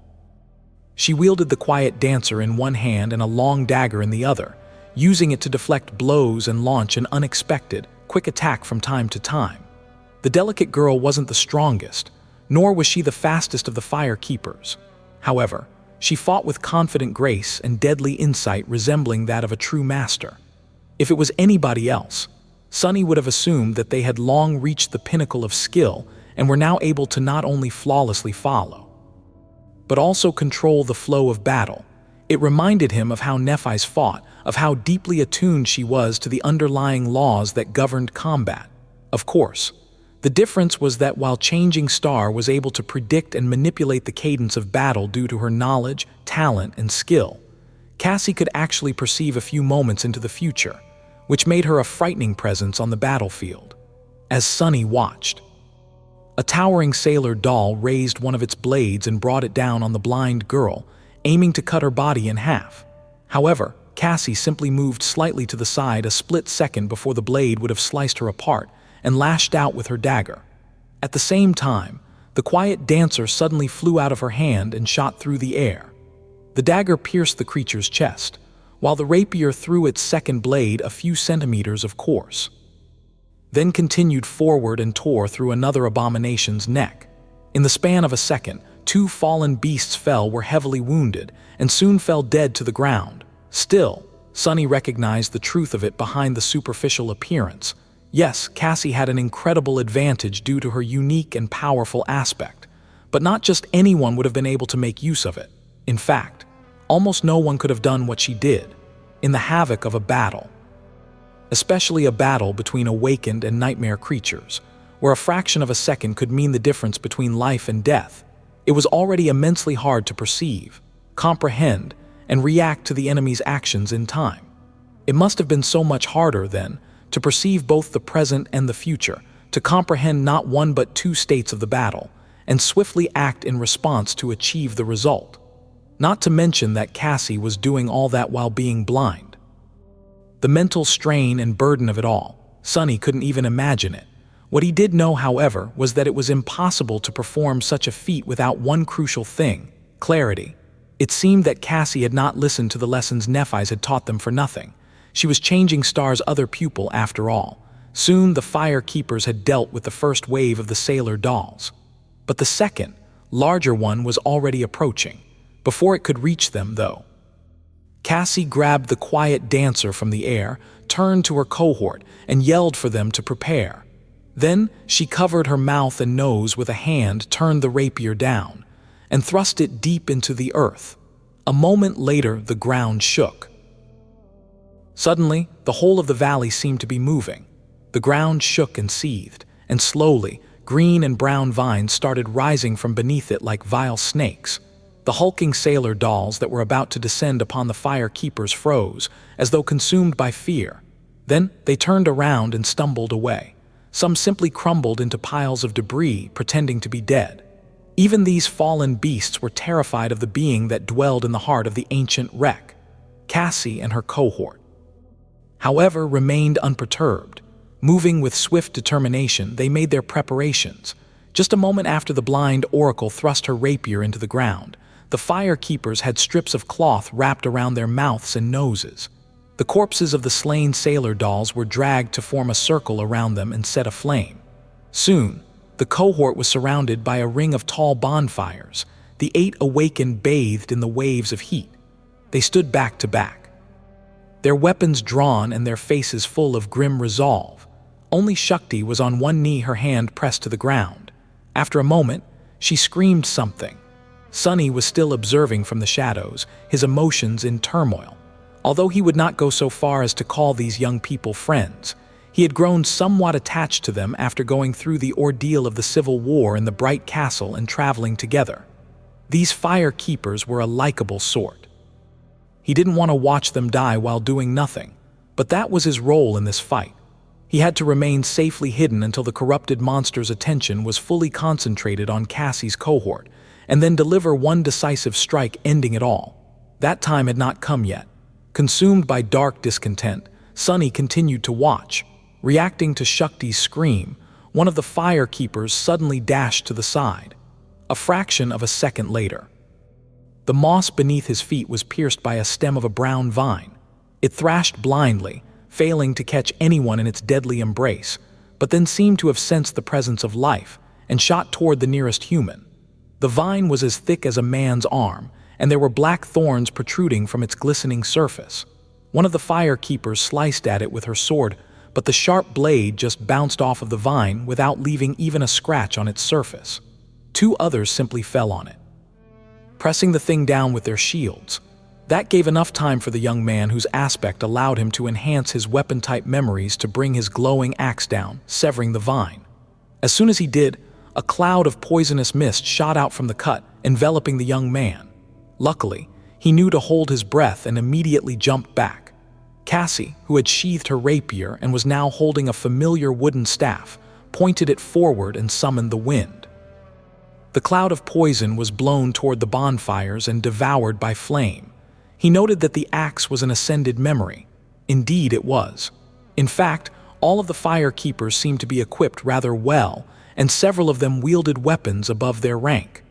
Quiet Dancer was also not the only echo in their possession. Just as another vine appeared from the flames, its stem singed and damaged. A familiar shape suddenly weaved itself from sparks of light just beyond the ring of bonfires and pounced on it. It was a creature that looked like a giant praying mantis. its flesh composed of glass and blood-red clay. Sunny remembered seeing these creatures during the siege of the Crimson Spire. 2 scythes came down on the vine and bit deep into it. A moment later, the mantis dashed away with incredible speed, avoiding being entangled and shredded to pieces by the jagged black thorns. Despite this efficient start, more and more vines were crawling toward the circle of fire, and several more appeared from beneath the ground inside it. With each moment that passed, the size of the vines attacking the fire keepers was bound to increase too. The further from the wreck, the thinner and weaker the vines were. But closer to the ancient ship, truly monstrous ones were already in motion, spreading outward with murderous intent. It was as though the monster was slowly unfurling its long limbs, which both spelled doom for the cohort of awakened and was their intent. Only when the primary vines were too far away from the main body of the creature to return at once could Sunny make his move. After that, he was either going to succeed and end the whole battle, preventing the fire keepers from perishing in the flood of vines, or they were all going to die together. That moment of truth was swiftly approaching. Faced with more and more vines, Cassie and her cohort did their best to resist. They cut apart those that were damaged by the fire enough for their weapons to become effective, and concentrated the efforts of several members on those which did not. But no matter how hard they fought, soon, the scales started to tilt in the favor of the corrupted monster. Their formation was on the verge of being broken, and their actions, perfectly coordinated at first, were slowly turning desperate and hectic. Despite its terrifying speed, the echo of the blood-red mantis was finally caught by the vines. Its glass body was immediately shredded, and the creature was only saved from being completely destroyed by the swift reaction of its master, who dismissed it just in time. That was the moment when the primary vines finally reached the ring of bonfires. Sunny threw one last glance at the desperately fighting fire keepers. His gaze lingered on Cassie, who wielded her long dagger at the head of the cohort for a few moments. Then, he turned away and stepped through the shadows. A second later, Sunny emerged from the gloomy shadow on the hull of the ancient ship, far away from the mayhem of battle, and very close to the terrifying creature that was the source of all that horror. Summoning the cruel sight, Sunny held his breath and jumped into the darkness, nesting in a jagged breach in the hull. It was time for him to play his role. Landing into the poisonous miasma of the ancient wreck, Sunny immediately turned into a shadow and glided over the ancient wooden boards, which were long ago overgrown with brown moss and bulging, thorned vines. To be honest, he would have preferred to move through the ship as a human. Sunny knew that he was going to inhale at least some of the poison while fighting the being that dwelled in the cargo hold. So having some time to get accustomed to the debilitating effect of the toxin was better than going through that process in the middle of the battle. But he couldn't risk getting noticed too soon. The whole battle was supposed to be over in just a few moments anyway. Alas, Sunny had little hope that everything was going to go as planned. His previous experiences had taught him that very few things ever did, remembering the path he had taken during the hunt for Nocti's coins. Sunny glided through the narrow corridors. This time they were vastly different from how they had been before. After all, the monster was wide awake now. The vines sprawling through the ancient wreck were pulsating and moving, spouting clouds of deadly mist. The air was murky and full of disturbing sounds of something slithering beyond the wooden bulkheads. It was as though Sunny was inside a giant, living organism, a virus cell that invaded the ancient wreck to kill its host. Luckily, these were mostly just the roots of the vile vines. The parts that were really mobile and dangerous were far away, currently killing the cohort of fire keepers. Suddenly, grim Sunny increased his speed and soon reached the gates of the cargo hold, which were bent outward, as though straining to contain something pressing on them from the other side.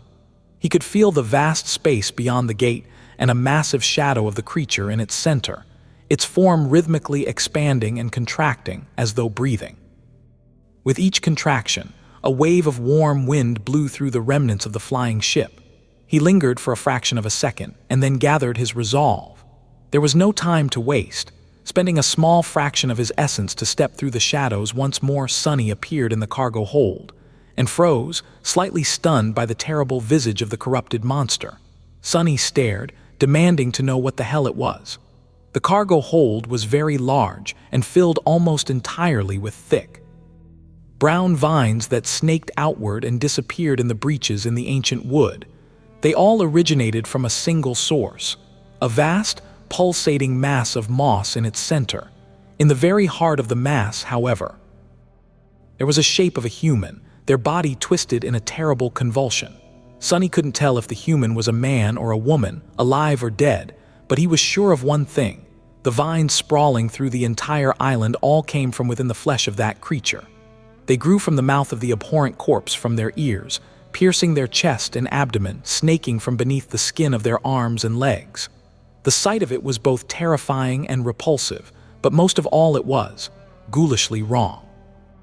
It was as though the vines had once exploded from the body of the ancient human, killing them, but also somehow keeping them alive and breathing.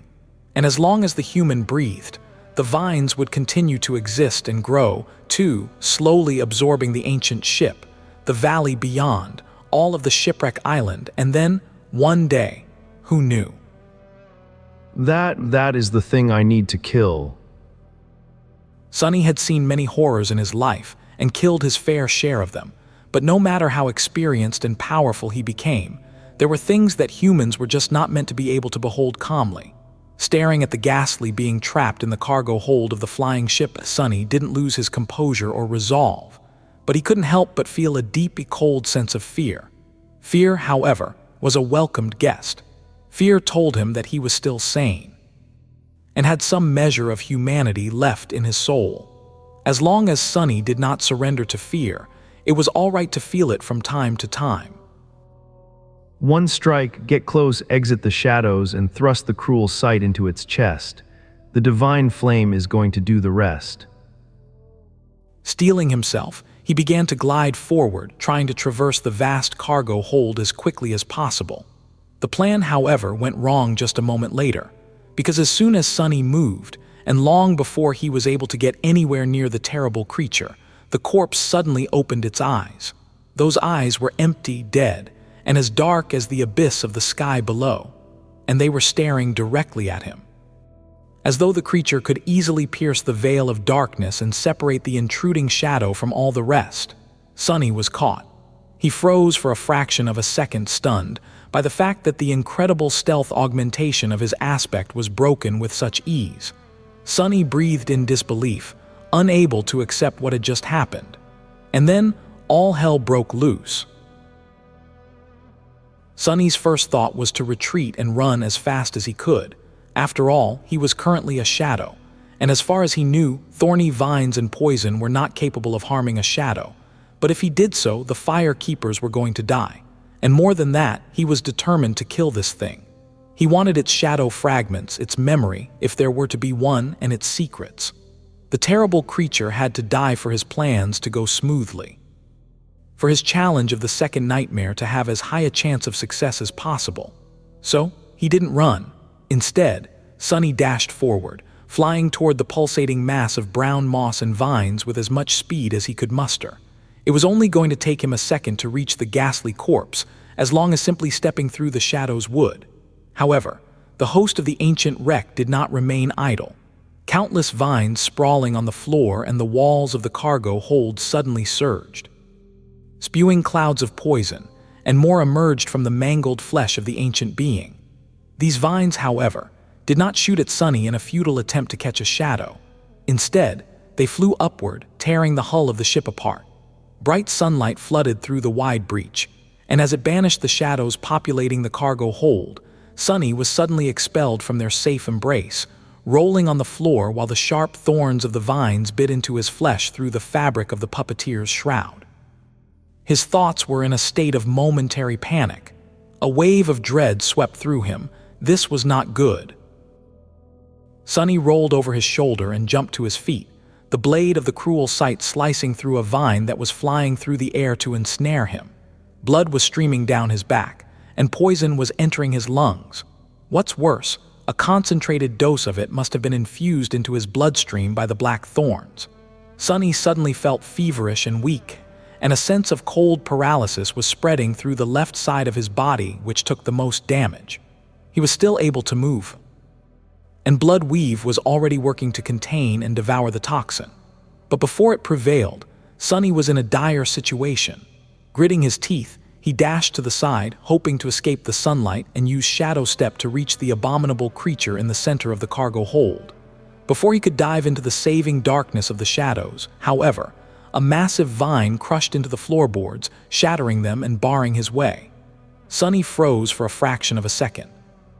Realizing that there was nowhere to escape, dozens of vines were already moving in his direction, glistening in the sunlight as clouds of murky mist escaped from the pores on their surface. Even though the root section of the vines was not very mobile, the sheer amount of them made it almost impossible to survive the onslaught. What's worse, the vines were contracting, pulling more and more of their length into the cargo hold. He cursed.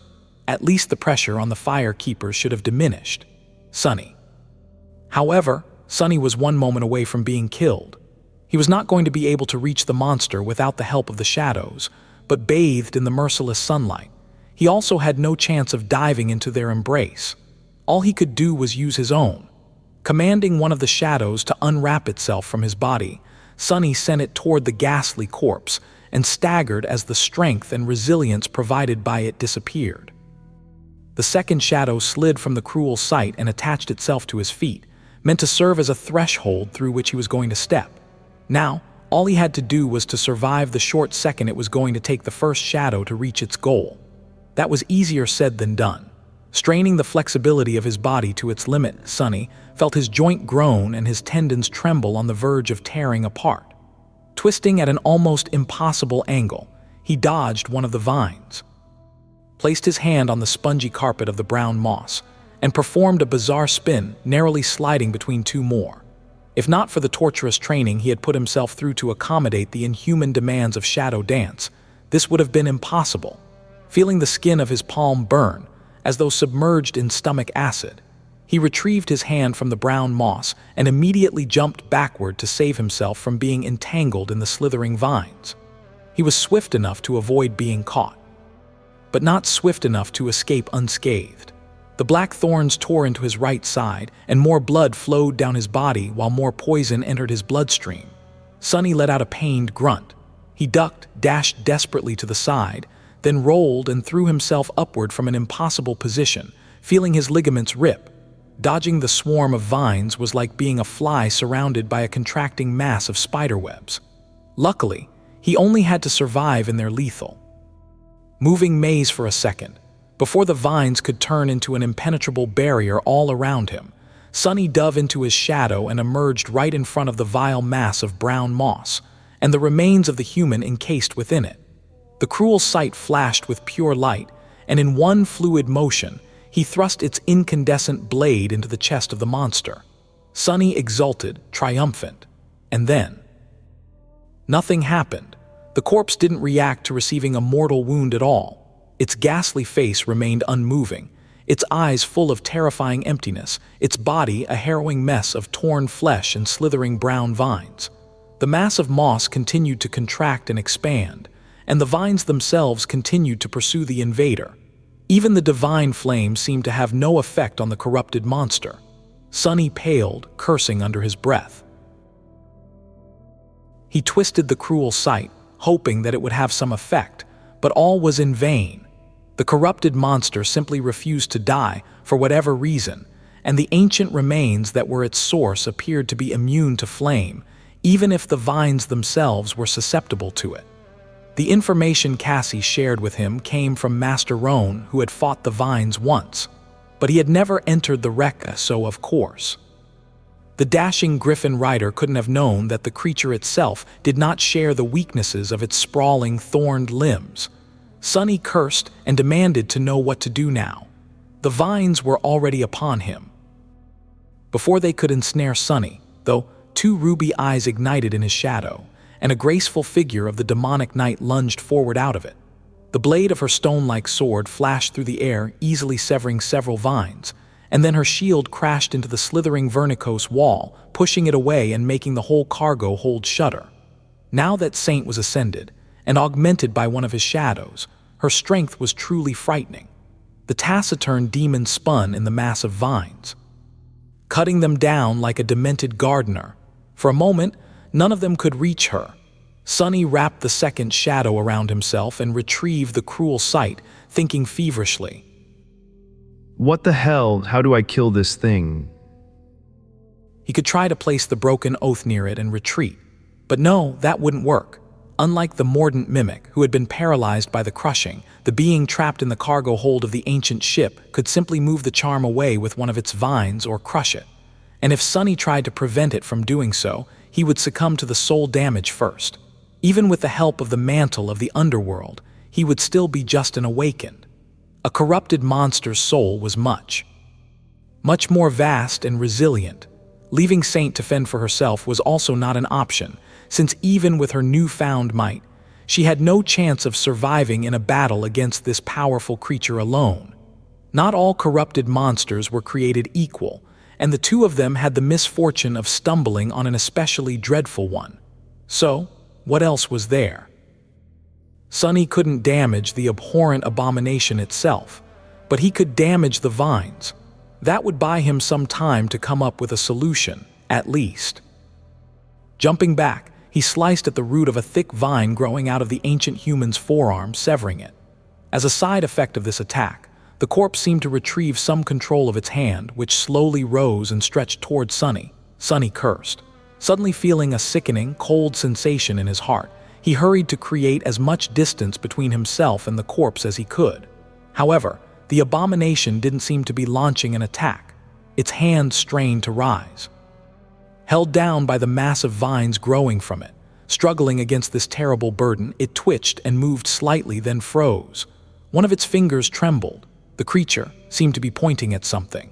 And for the first time, the expression in its empty eyes changed, betraying that there was still a hint of consciousness trapped in this mangled body. Those terrible eyes were not burning with bloodlust, hunger, or wrath. Instead, they were full of harrowing agony and pleading. Sunny almost stumbled because of the terrible realization. Was the mutilated body inside the nest of moss still alive?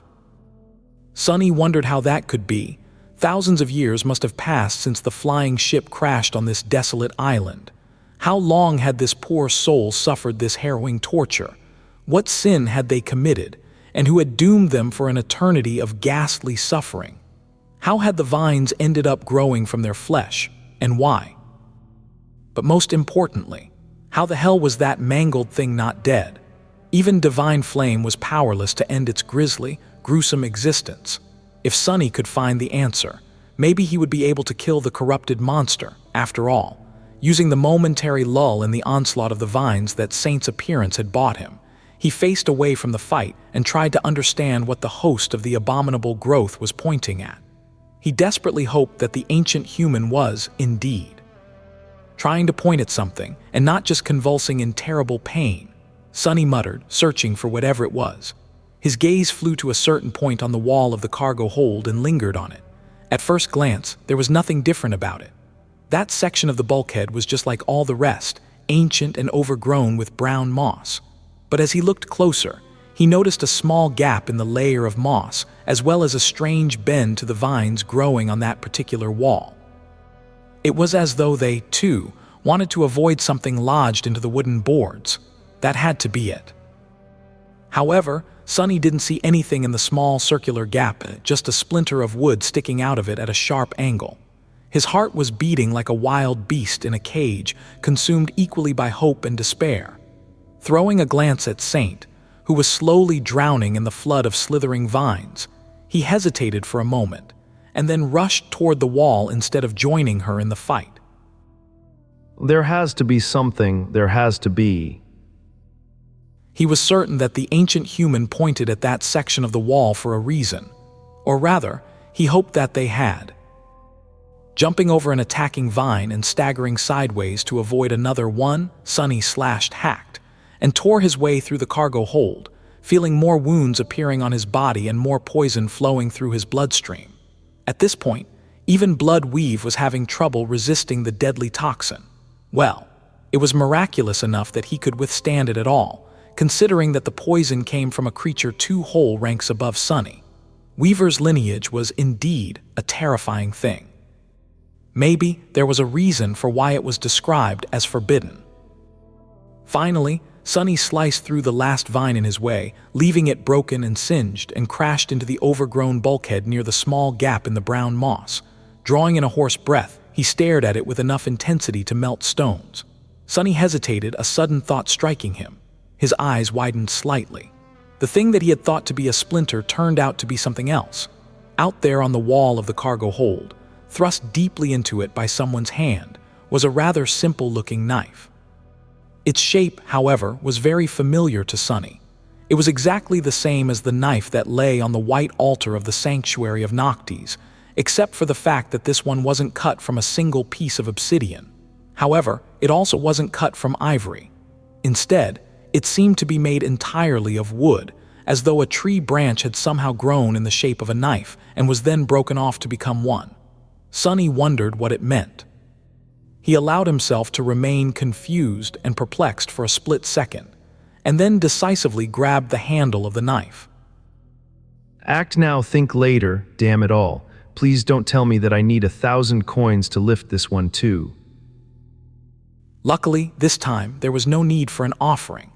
Although it took some effort, a moment later, the wooden blade slid from where it was thrust into the wall, and Sunny found himself holding the cruel sight in one hand and the strange wooden knife in the other. Something else happened, though. As soon as he laid his hands on the wooden handle, all the vines in the cargo hold surged in his direction with frenzied fury, utterly forgetting about Saint and her vicious sword. Sunny paled. Sunny cursed. Before the mass of slithering vines could crush him, he abandoned all attempts to escape and thrust his hand forward instead. The wooden knife slipped from his grip, cut a sharp arc in the air, and was nimbly caught by Saint, without wasting the opportunity that the sudden shift in the corrupted monster's behavior gave her. The taciturn demon immediately dashed toward the pulsating mass of brown moss, and thrust the wooden knife right into one of the ancient human's empty eyes. In the next moment, the whole wreck shuddered. The mass of moss violently contracted, throwing Saint away. The vines suddenly lost any semblance of cohesion and thrashed violently, forcing Sunny to retreat as close to the wall as he could. Still, the sea of black thorns was mere centimeters away from his face, raging in a storm of chaotic movements. Even the brown moss he was pressed against seemed to be convulsing, as though overwhelmed by unbearable pain. Despite all that, the only thing Sunny saw was the one remaining eyes of the terribly malformed ancient human. It stared at him for a few moments, the emptiness and darkness slowly giving way to something else. A feeling of relief so vast that it was almost beyond the concept of emotion. Then, that look of deliverance was gone too. The terrible eye was empty once again, now truly and forever. The head of the ancient human lifelessly rolled back, and as soon as it did, the vines suddenly fell to the ground. Too dead and motionless, suddenly weak, Sunny powerlessly slid to the floor. The voice of the spell whispered into his ear. You have slain a corrupted monster, Wormvine.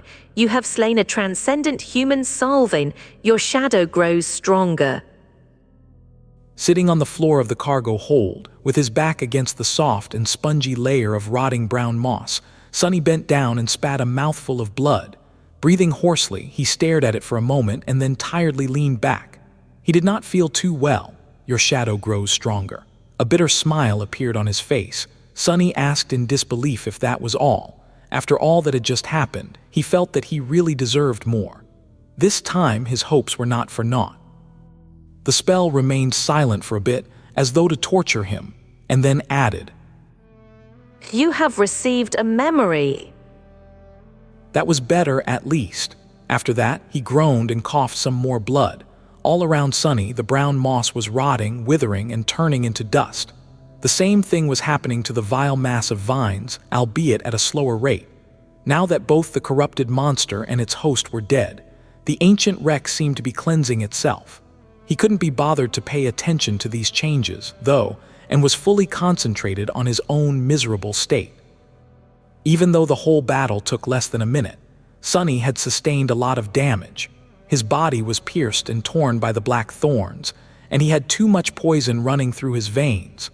One of his ligaments seemed to be seriously torn too, which brought him a lot of pain now that the adrenaline was starting to dissipate. The puppeteer's shroud was a wonderful armor and accompanied him on his misadventures from almost the very start of it all. But Sonny had to reluctantly admit that with the caliber of enemies he was facing these days, its protective qualities left a lot to be desired. Sadly, even such a powerful memory could not keep up with the progress of its master. If there was one good thing about his condition, though, it was that the effects of the poison did not seem to be growing stronger. Blood Weave had the situation under control, and he was bound to feel better soon. In any case, the battle was over. The plan worked. In the end, even if killing the Wormvine had turned out to be much more complicated than anyone would have thought, still, somehow, Sonny had managed to achieve his goal. The Fire Keepers, if they were still alive, were going to have to clean up the remaining sailor dolls should the beasts regain their courage after the corrupted monster's death, but he couldn't muster enough energy to care at the moment. Saint stared at the quickly disintegrating corpse of the person who had once been called Solving for a bit, then walked over and stood above him silently, looking away in her usual indifferent manner. Sonny rested for a while, not even summoning the runes to take a look at his new memory. Slowly, his exhaustion diminished, and he could think clearly once again. As that happened, numerous questions inevitably assaulted his mind. What had happened in the cargo hold of the ancient ship was just too peculiar. Who was Solving, and how had they ended up as the host of the Wormvine? How had they survived for thousands of years? Why was Solving immune to divine flame and couldn't be harmed by the cruel sight, but succumbed to one strike of the wooden knife? Where had that knife come from, in the first place? And why was it so similar to the obsidian one that lay on the altar in the sanctuary of Noctis? As Sonny considered all these questions and found no answers, one thought gradually encompassed all the others. Sonny murmured in disbelief that he had killed a saint. The spell had described Solving as a transcendent human, which was what saints were really called. Sonny knew it to be true, but still couldn't quite believe it. He was not someone to sell himself short, but not even in his wildest dreams had Sonny ever considered being able to kill a saint, at least not at his current rank.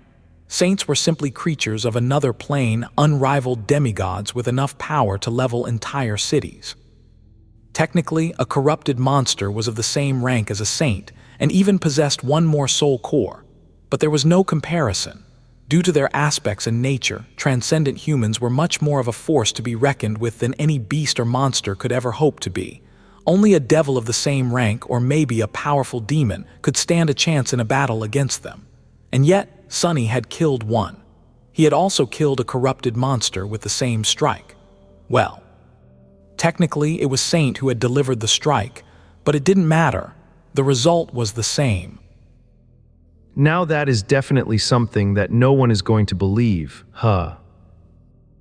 Sonny chuckled, then grimaced from pain and finally summoned the runes. The first thing he did was check his fragments. The number was just as he expected. Shadow Fragments, 1958-2000. He had managed to kill a few nightmare creatures on the way to the shipwreck island, and killing a human and a monster 2 ranks above him gave 12 more fragments, 4 from the saint and 8 from the Wormvine. Sonny sighed, lamenting the unfairness of his aspect for the 1000th time, and looked at the list of his memories. New runes appeared at the end of the list. He held his breath and read. Memory Undying Chain, memory rank Transcendent. His heart started to beat faster. Sonny breathed, relieved at long last. This was the first transcendent memory he had acquired, which was a very pleasant milestone. Granted, an awakened like him was not even supposed to have ascended memories, let alone something one whole rank higher. But then, an average awakened rarely had to fight things above their rank too. Pleased, Sonny continued to read. Memory Tier 3. Sonny frowned, confused. How was this possible? The memory could have either come from the Wormvine, in which case it was supposed to be of the second tier, or from Solving, in which case it was supposed to be of the first. However, it seemed as though the Undying Chain had actually come from both of his kills, maybe because Solving and the parasitic Wormvine were irrevocably connected. As such, it ended up being of the third tier. Sonny had not even known that something like that was possible. Even more pleased, he grinned in satisfaction and returned his attention to the runes. Memory type Armor, his eyes glistened. Now that's what I'm talking about. Sonny was really beyond himself. A good armor was exactly what he needed. And what could be better than a transcendent one? Most of the enemies he fought would not even be able to scratch it, let alone pierce it. His smile turned a little bitter when he remembered receiving the puppeteer's shroud, and imagining how he would be nearly invincible to all the dormant creatures trying to attack him come winter solstice. Who knew that he would end up in a place where there was not even a single dormant bastard around? Not counting Sonny himself, and all the other misfortunate sleepers on the forgotten shore, of course. Still, he would have died 100 times if it hadn't been for the puppeteer's shroud. The undying chain was an undeniable improvement, so he had high hopes for it. Moving his gaze lower, he read the armor's description. Memory description: in a beautiful tower at the end of the world, Desire was bound by 7 brilliant shackles. She was meant to be chained there forever, and so her shackles were made eternal. Yet in the end, a Desire was unleashed upon the world. Her shackles were destroyed, and the will of the gods was broken. Sonny stared at the shimmering runes, wondering. He knew that the spell, for whatever reason, behaved strangely when speaking about demons. In fact, he had never seen or heard it use that term, as though the word itself was somehow forbidden. Sonny only learned it from the writings left behind by the prisoner of the hidden cell beneath the ruined cathedral in the Dark City. The closest the spell had ever come to mentioning the word demon was calling the prince of the underworld a prideful demon. Yet there was no doubt that the Desire it spoke about here was a demon, the demon of hope, who had been once chained in the ivory tower. Sonny had seen the place where she had been imprisoned himself, as well as the seed of nightmare growing from her broken shackles. At first glance, the meaning of the description was rather obvious, or at least it was to him with how much he already knew. But something told Sonny that it wasn't. The thing that didn't seem to add up was the fact that he had received the undying chain for killing Solving, or the Wormvein, both of whom had seemingly nothing to do with the description, unless he was thinking about it all wrong. Wormvein was susceptible to fire, as well as other means of dealing damage powerful enough to wound the abomination's flesh. But Solving was not so simple.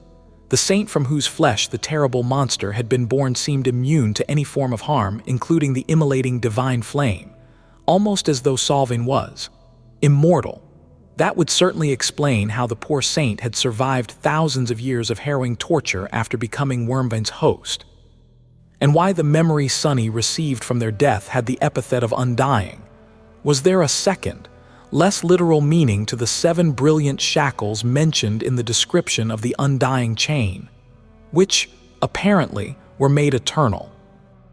Just like Solving had been, Sonny frowned. Sonny muttered that it was all just too weird.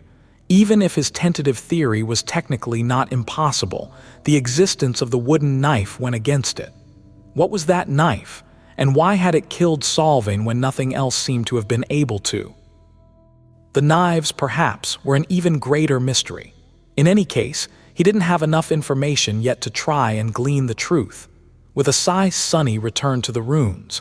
Learning what his new armor could do was much more interesting than trying to guess at the ancient mysteries with no clues anyway. Memory enchantments, chains of longing, brilliant will, undying. Chains of longing enchantment description. This armor provides the wearer with high protection against mind attacks. Sonny blinked. Sonny wondered what the chances were. Resistance to mind attacks was the second rarest form of protection, right after resistance to soul damage. And yet, this was the 3rd armor-type memory he had received that boasted it. His luck was incredibly good. Or maybe his tendency to run into especially terrible monsters was incredibly bad. In any case, this enchantment made sense.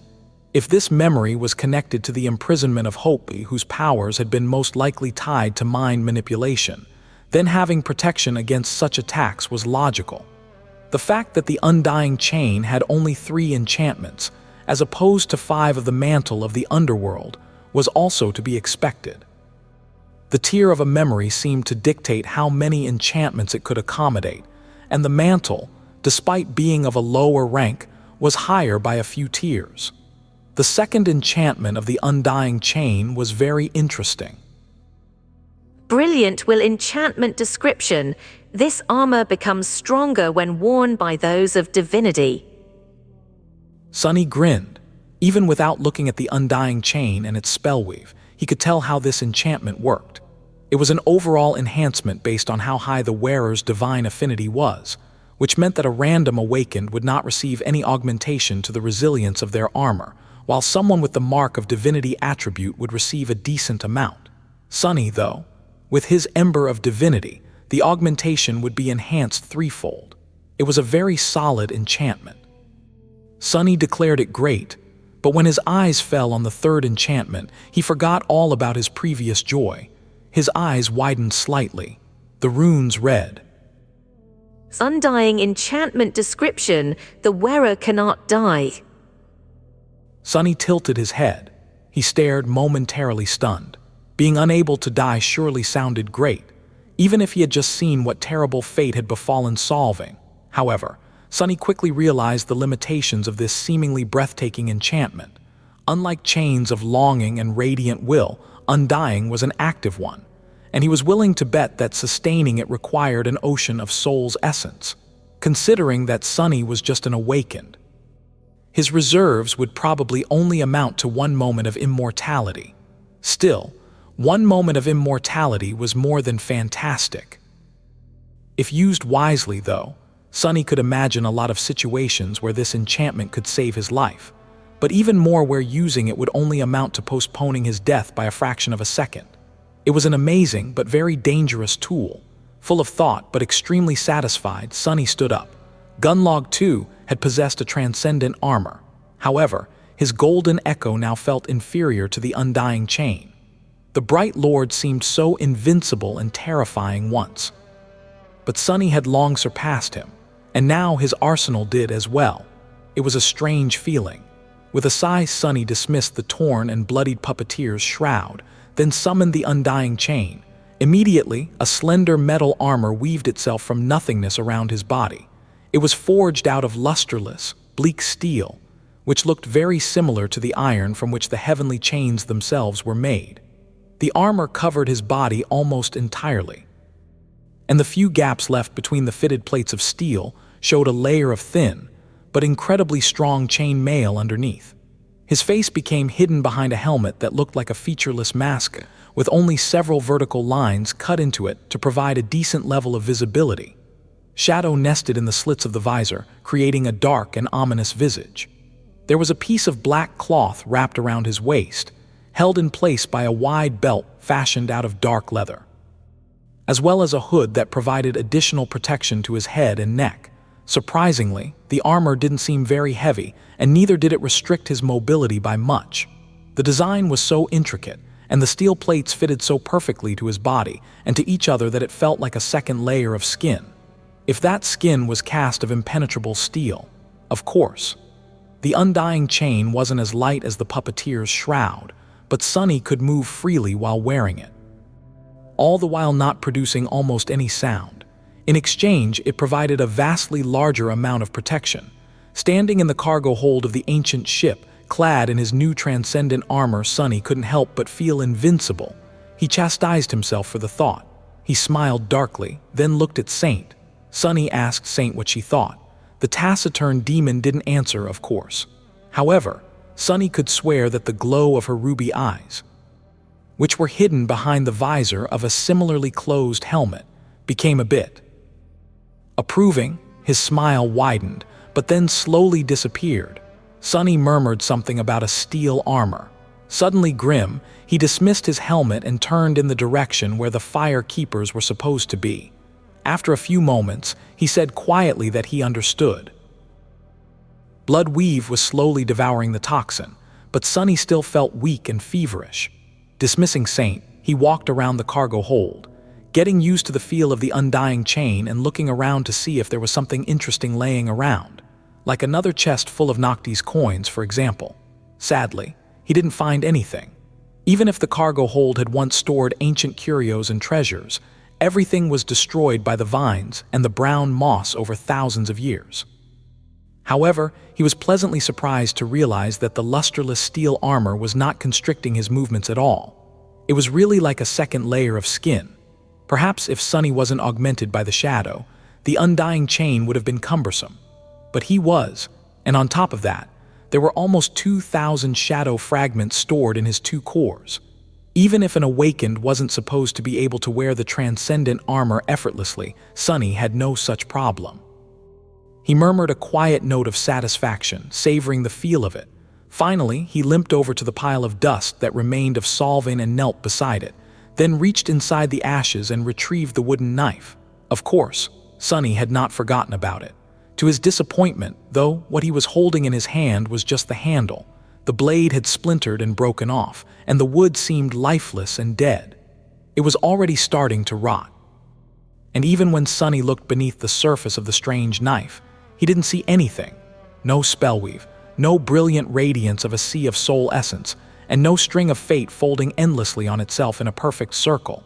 The wooden knife was truly and utterly broken, almost as though it was created for a singular purpose, and had no reason to exist after fulfilling it. Sunny looked at the knife with a thoughtful frown and murmured that he found it interesting. Was the wooden knife created specifically to bring death to the immortal Solving? If so, were the obsidian knife in the sanctuary of Noctis and the ivory knife in the Night Temple meant to end the lives of two other immortals?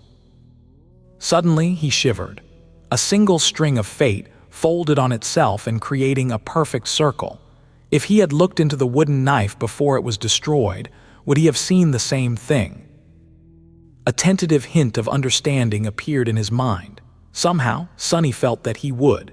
He also suspected that the string of fate would not have been just a random one. No, it would have been Solving's fate, a string that was somehow torn out of the tapestry of fate and tied in an endless circle. Would something like that make a person immortal? Sunny murmured, as though to himself that so the shackles were made eternal. Who could have done such a terrifying thing? Well, the answer was rather obvious. The Lord of Light, Sun God, who had destroyed Hope's kingdom and imprisoned her in the ivory tower, certainly could. After all, he was not only the deity of flame and light, but also of passion, creation, and destruction. Looking at the remains of the wooden knife that were rotting and turning to dust in his hand, Sunny couldn't help but shudder. If he was right, then he was holding a weapon created by a god. And he had used that weapon to kill an immortal created by a god. For the first time since Sunny had learned about the divinities of the dream realm, he suddenly felt really glad that they were dead. Sometime later, he jumped through the breach created by the wormvine and climbed onto the ancient ship's hull. Hissing from pain, Sunny staggered a little, then limped toward where the wreck ended. Since the ship was laying on its side, the wooden surface beneath his feet was inclined down and uneven. Almost inevitably, he lost his balance and rolled the last stretch of the way, landing on the ground in a graceless heap. He let out a quiet grunt of pain and remained motionless for a while, then sighed and picked himself off the ground. Standing up, he studied the desolate valley and then headed to where he had seen the fire keepers last. The landscape of the shipwreck island was changed. The ground was overturned and scarred by deep trenches, looking like a battlefield of an ancient war. Some of the trenches were empty, some were filled with massive stems of dead vines that protruded from the soil like rotting serpents. The air was filled with dust, ash, and smoke. Using the cruel sight as a staff to support his weight, Sunny limped forward and soon found the ring of bonfires. A pale smile appeared on his face, and he remarked with a note of surprise that what would you know, they had actually survived. Indeed, the fire keepers seemed to be all there. Granted, they looked incredibly exhausted, battered, and injured all over.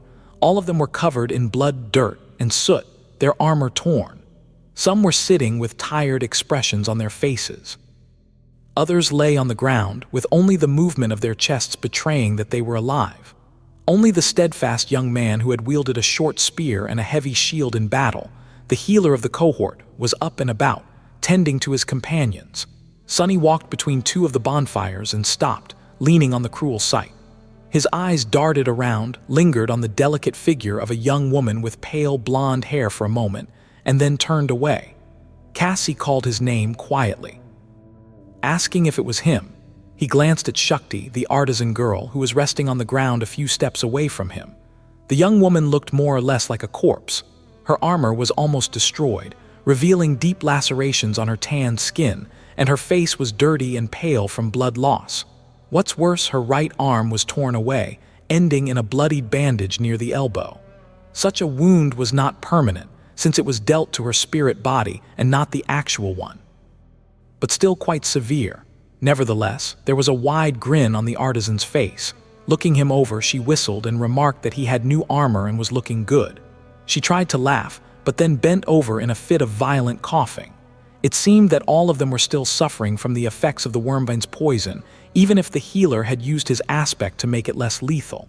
The others looked in their directions, alerted to his arrival by Shakti's voice. Their eyes brightened. Several of them called out their relief that he was alive, congratulated him on the work out there, and muttered that he was a crazy bastard for actually doing it.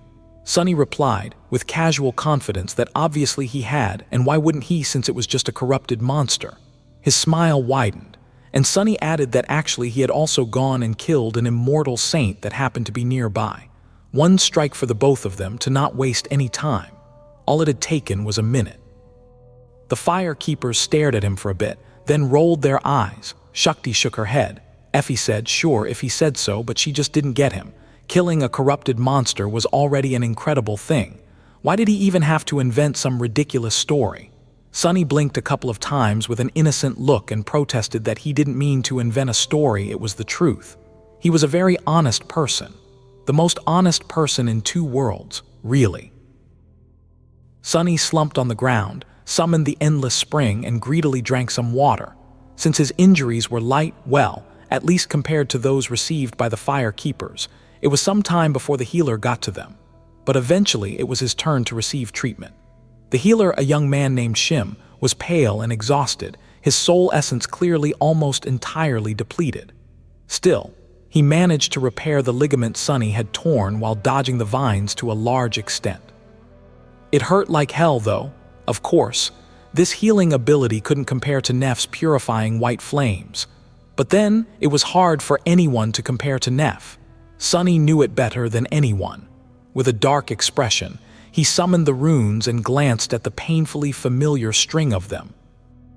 Shadow Fragments, 1958-2000. He was only 42 fragments away from evolving into a demon. This transformation was not only going to allow him to reinforce his body and reserves of shadow essence even further, but also reward Sunny with a third shadow.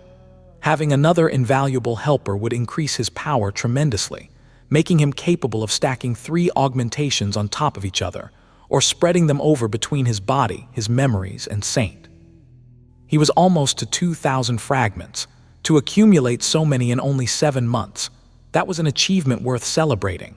Very few awakened ever fully saturated their cores, and those who did usually spent long years slowly collecting soul shards of the nightmare creatures they killed.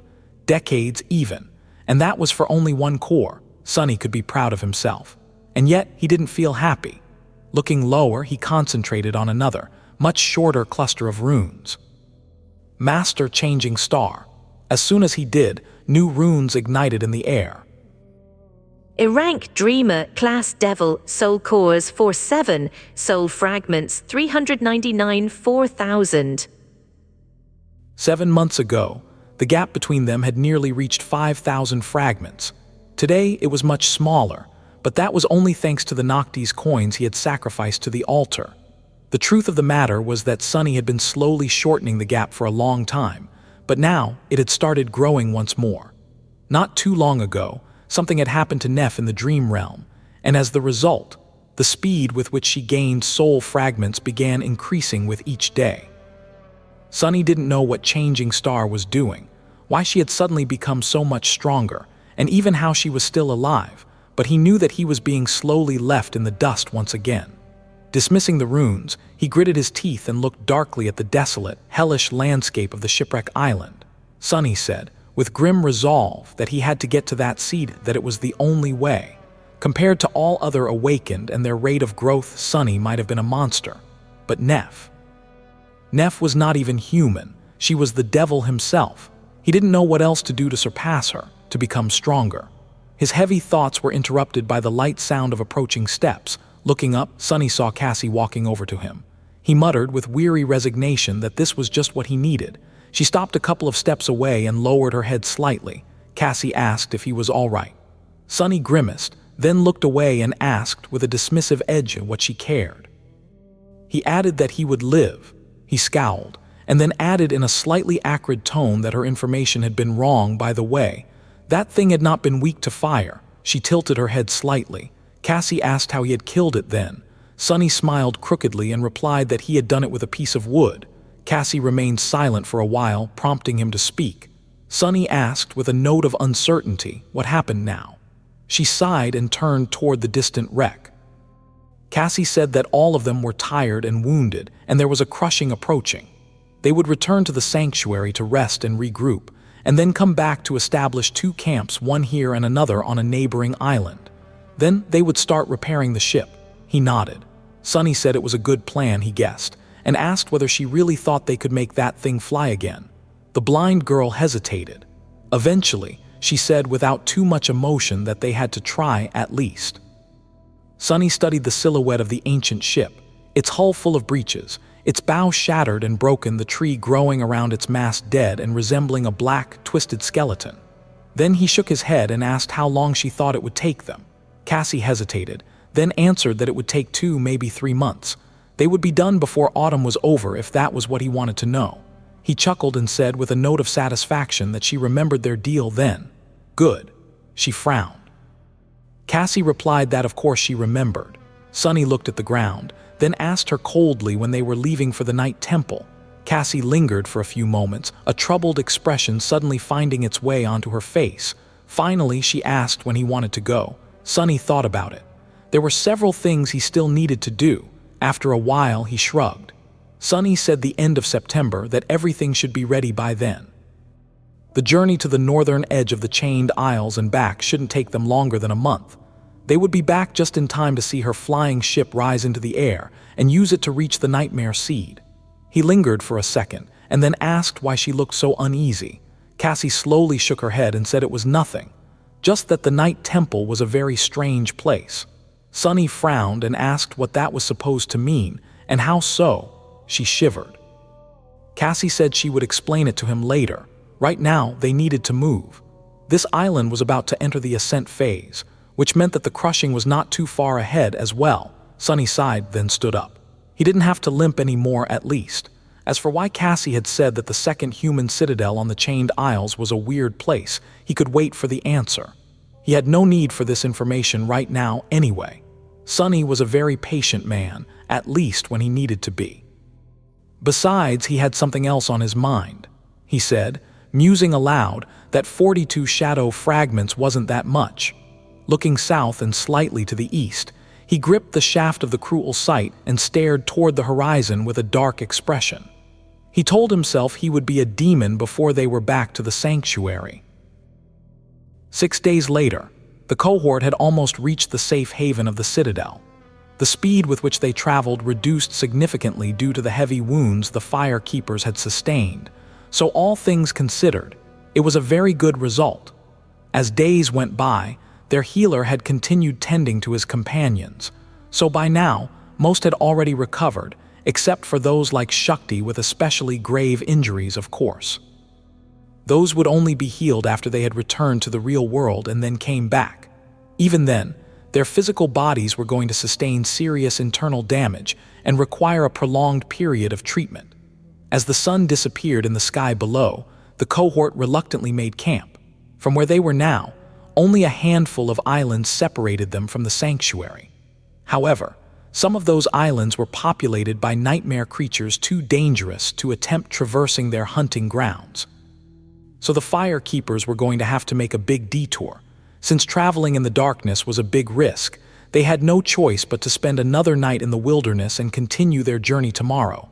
Sonny didn't mind. When everyone fell asleep, he quietly turned into a shadow and slid unseen between the lookouts. The darkness of the night might have been a threat to them, but to him, it was an ally. For Sonny, it was time to hunt. He had been venturing alone into the deadly expanse of the Chained Isles for the past 5 nights, and this one was not an exception. During that time, Sonny had taken more risks than he usually would, challenging nightmare creatures that he had studied before, and those that he knew almost nothing about. Hunting the latter ones was a deadly endeavor, but with Saint's help, he managed to emerge victorious from each battle without sustaining too many wounds. The undying chain had also played a big part in his success, since even when Sonny received damage, it blocked most of it. Nothing had been able to pierce the bleak steel of his new armor yet. Gliding across the heavenly chain, Sonny approached a neighboring island and soared into the sky, then crushed heavily to the ground. The silver blade of the cruel sight gleamed, reflecting starlight as it manifested in his hand. Sonny rose to his feet and grunted, then walked forward with a dark expression. The island he just reached was descending, but still high enough for him to feel the remnant effects of the crushing. Still, Sonny didn't care. Tonight, nothing was going to stop him. He was just one step away from fully saturating his cores. Sonny walked between tall, jagged stones, approaching a large ruin that stood forlornly near the center of the island. He had been to this place and explored it before, so he knew what kind of abominations made their nest in the ancient structure. The ruin might have been beautiful once, but now it was warped and misshapen, its walls full of cracks and on the verge of collapsing. Sonny didn't know what purpose it had once served, and how it was destroyed, but had concluded many months ago that a terrible battle must have taken place inside the ruin once. The clues were in the central hall of the shattered building, where the stones were damaged and looked like melted wax. Its walls had collapsed outward, which told him that whatever force had devastated the structure had come from within, as opposed to from the outside. Regardless of any of that, he had fought the dwellers of the ruin before. There were two types of nightmare creatures inhabiting the island of jagged rocks. The first ones were of the awakened rank and resembled stone gargoyles. They had lived near the edges of the island, and Sonny had already killed most of them, if not all, during his first months on the Chained Isles. The gargoyles never went near the ruin itself, because there were much more powerful creatures dwelling inside the ancient building. Those were of the fallen rank and looked like beautiful specters. Beneath their eerie beauty, though hid an ocean of madness, evil, and bloodlust.